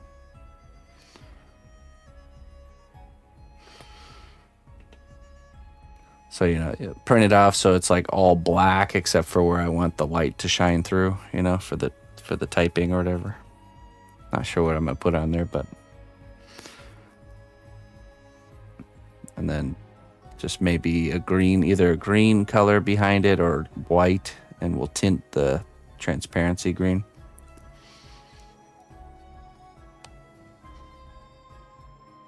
That's the game plan.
But after Germany, that's right, yeah.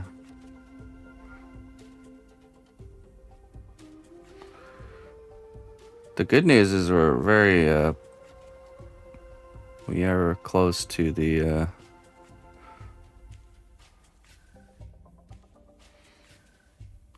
where we can actually move on to that step. I think we'll do, when we get back, I'll do a class where we sculpt some non-robotic elements, like the little cloak feature and some random things like that. And then the following week, we'll do the lights.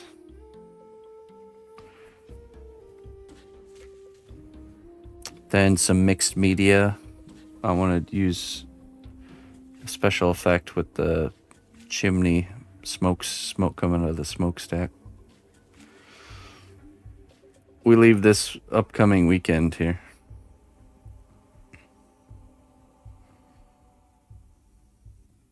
And I'll be gone for a month, but I will be streaming. I'll be going live in a different time zone, so it'll be different stream times for you guys. But Friday I will be going live for the normal Trollhead time, and we'll just be doing Trollheads on Fridays. So.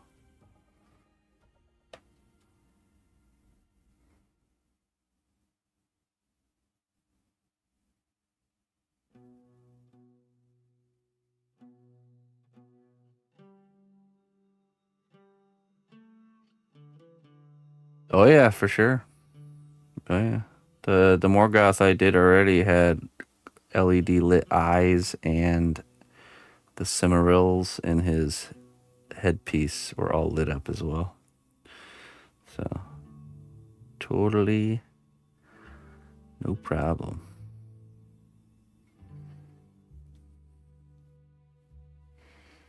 More Morgoth. We need more Morgoth.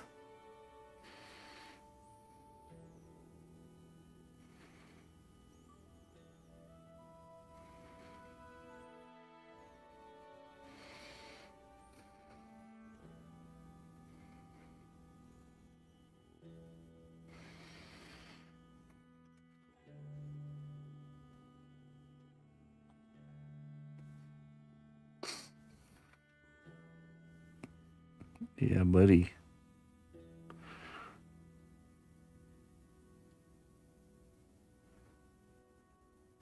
I've been adding lights to my work for a long time. It was something I was always interested in doing, pretty much right off the bat.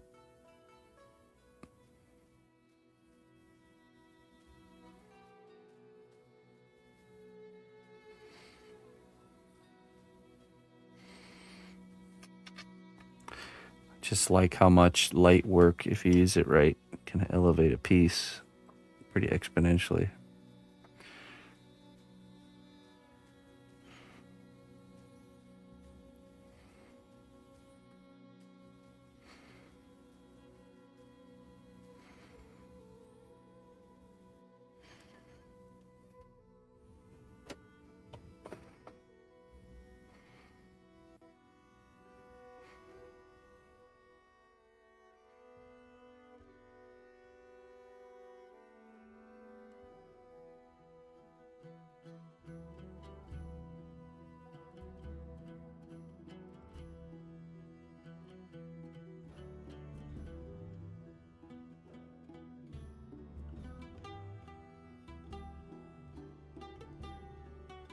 Who?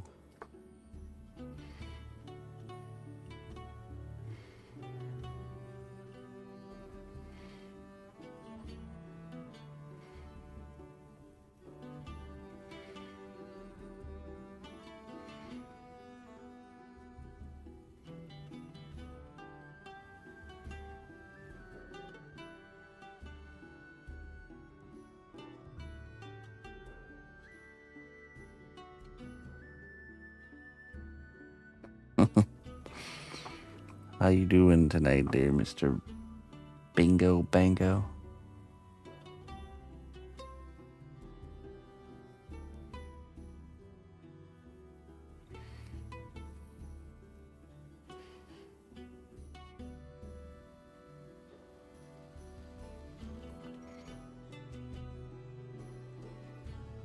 Oh yeah, you can feel the weight. That's good.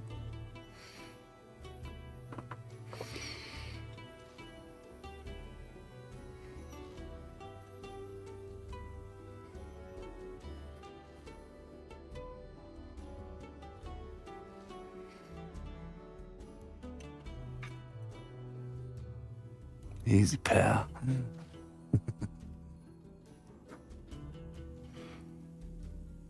Let's see here.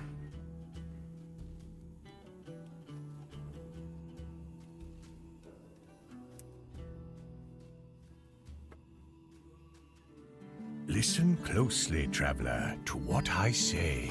Twitch Prime does not even cost a dime. Hey, Samuel. Thank you, Samuel, for your subscription. I appreciate that. Thank you for supporting my work.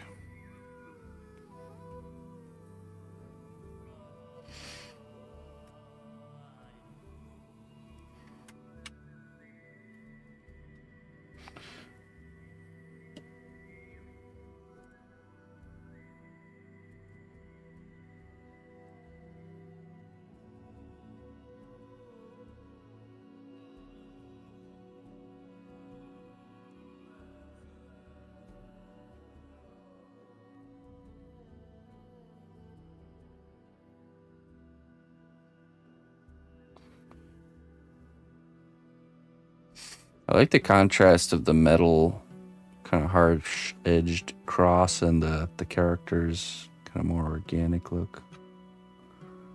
It'll only get better with the tail and the hair.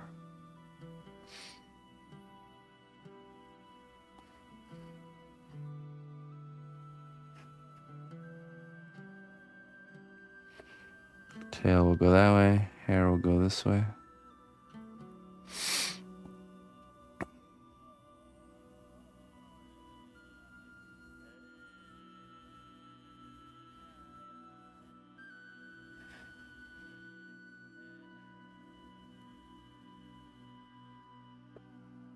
Well, thank you, Samuel. I appreciate that.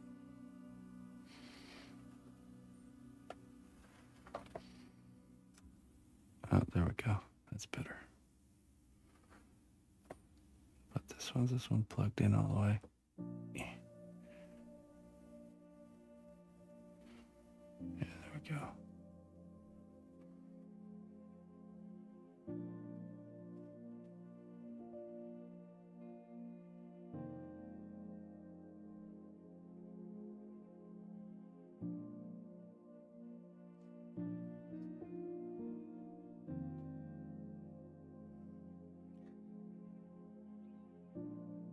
What's going on here? You gotcha? Have you been inspired by the shenanigans of Bango Bongo? Don't be swayed by him. His ways lead to destruction.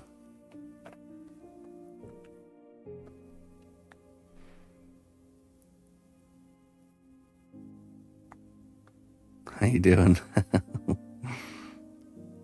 Okay, let's see.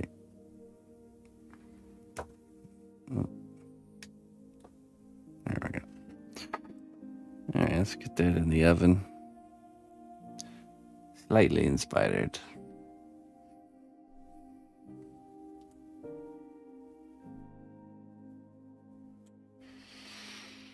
Cool. Bake it, lock those hands in, and then we'll be able to actually finish her jacket by doing the sleeves. But that will have to wait. That will have to wait until after Germany for this one. Okay, so let's see. Tomorrow morning, we will be working on some chess pieces. Tomorrow evening, we'll be sculpting a sketch of a portrait bust that we're doing. It's going to be a project that we will be starting after the skeleton pirate is finished. So we're going to be producing the sketch for that.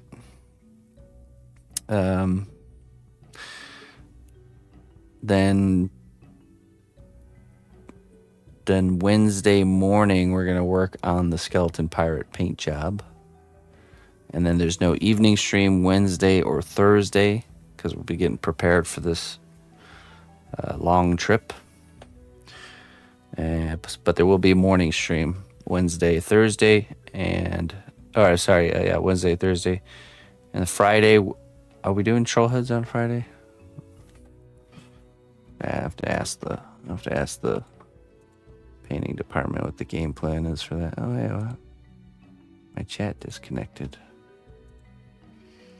What the?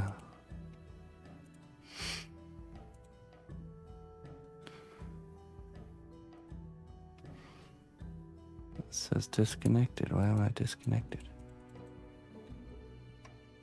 I don't know. You should probably just do 2 on Friday. Yeah. Either way, we're going to be working on the dragon. And then that will be the official last stream until we get over and set up over on Germany side. So, Patricia, been slightly watching you most nights. And when you're in Germany, you'll be an hour ahead of the UK. There you go. So when I'm in Germany time, I will be streaming, I think, 8 a.m. till noon Germany time. So let's see, that's 8 a.m. Central to Germany time. No. Do that the other way around. Let's see here. 8 a.m. Germany time. Central time. That will be 1 a.m. I'll be going live 1 a.m. Central Time until 4 a.m.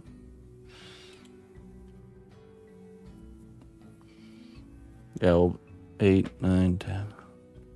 Yeah, probably 8 to 4. Or 1 a.m. to 4 a.m. Central Time. So that'll be the schedule there, except on Friday, we will do troll heads on Fridays, and I'll go live the normal 11 a.m. Central Time for the troll heads. And we're just going to do 2 when we're there. So two each Friday. Okay, that's kind of how the Germany schedule is going to look. And I'll be there for a month, so we'll be back and settled in here around the middle of November, back to our kind of normal way of doing things. So your guys' job is to not forget about me, okay? Because I know it's going to shake things up, and we're gonna lose some people, but hopefully we can pick the pieces back up when we get back. So I appreciate everybody that sticks with me and doesn't forget. Ooh. I don't know. I don't even know what we were talking about, honestly. Nothing. Just forget about it, Clayton. Forget about it. I'm going to get on Oktoberfest? No, I don't go there for the touristy experience. I'm like way out. Pretty much we're like out in the countryside of Germany. Beautiful countryside. in like a small village of like 400 people with like sheeps up on the hill. You know, you wake up in the morning and there's like the fog rolling in on the hillside and a bunch of sheeps out in the pasture. This is the view out of Oma's kitchen. And they're just a bunch of hobbits pretty much living in their little village with their well-stocked, beautiful ingredient pantries. Me and the missus always joke about when we raid Oma's pantry, it's literally like, it's like we're the dwarves and she's Bilbo, you know? You like open up her cupboards and there's like meats hanging there and cheeses and all, you know, it's like the exact same as that scene from the Hobbit. Blunt the knives and bend the spoons. It's like a nightly ritual to raid Oma's pantry. Oktoberfest is really only done but Bavaria, mainly Munich. Yeah, it's just, you know, that's the tourist experience, Oktoberfest. I'm there for the family time and the village life, you know, so. But mostly just the family time, you know. You know, Ina moved to America here with me, and the only time she gets to see her family, and they're very close, you know, they're a really tight-knit bunch. So it means a lot, and I'm very close to them too. I got along with my in-laws and really connected with them right away. So we have a good family bonding time, and we look very much forward to it. Same with Emma. She looks forward to it probably more than anybody. Mostly because she doesn't have any siblings or cousins here in America, but she has 3 cousins over in Germany. So, have you sculpted anything for them? I have, yeah. I did a 3 pet portraits for my mother-in-law. It was the horse that she used to have and the 2 dogs that they used to have as like a kind of like a memorial piece. I started something for my father-in-law, and it would have been nice to finish it by now, but I just haven't. So, the troll shopping. You miss your Oma? Yeah.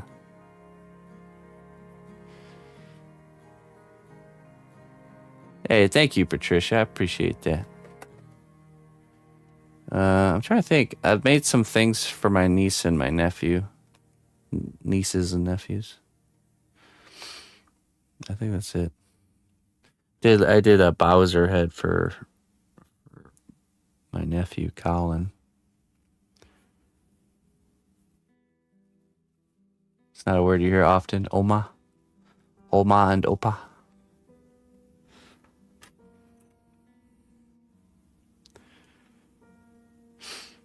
No, so this year, the project I'm going to work on while I'm out there is the Wednesday piece, the priest. So that's a deadline project that's fast approaching. So we're going to use that Germany time to really get her pushed along so we can hit that deadline. So that'll be the game plan. Unfortunately, I'm not the type of wizard that can just pack my whole workshop into a little suitcase and carry it with me. That'd be nice, wouldn't it? So, usually in the past, I've started a piece and just worked on a piece while I've been out there. But this time is different. We're bringing that project. So.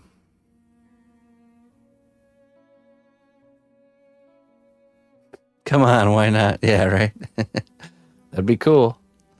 To open up my bag and climb inside, you know, and the whole studio set up just like it is. We actually have a whole second setup there.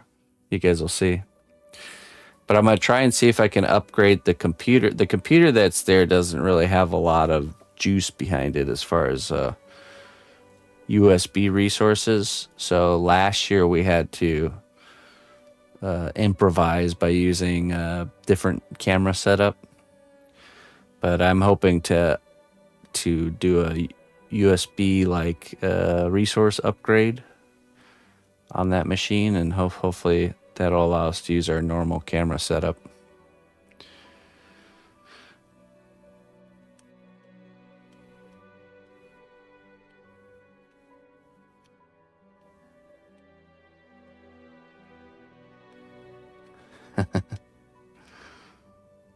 So yeah, we'll see. We'll figure it out. Anyways, let's find someone to raid, and I'm gonna get out of here.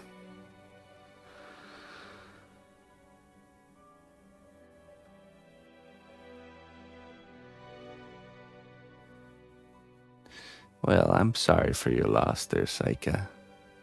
At least you get to hear Oma and Opa here, right?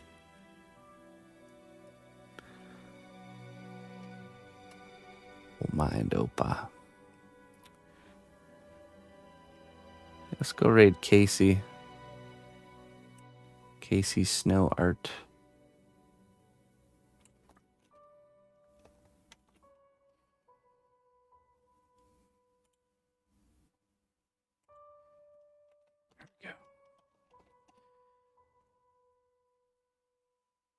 All right, folks.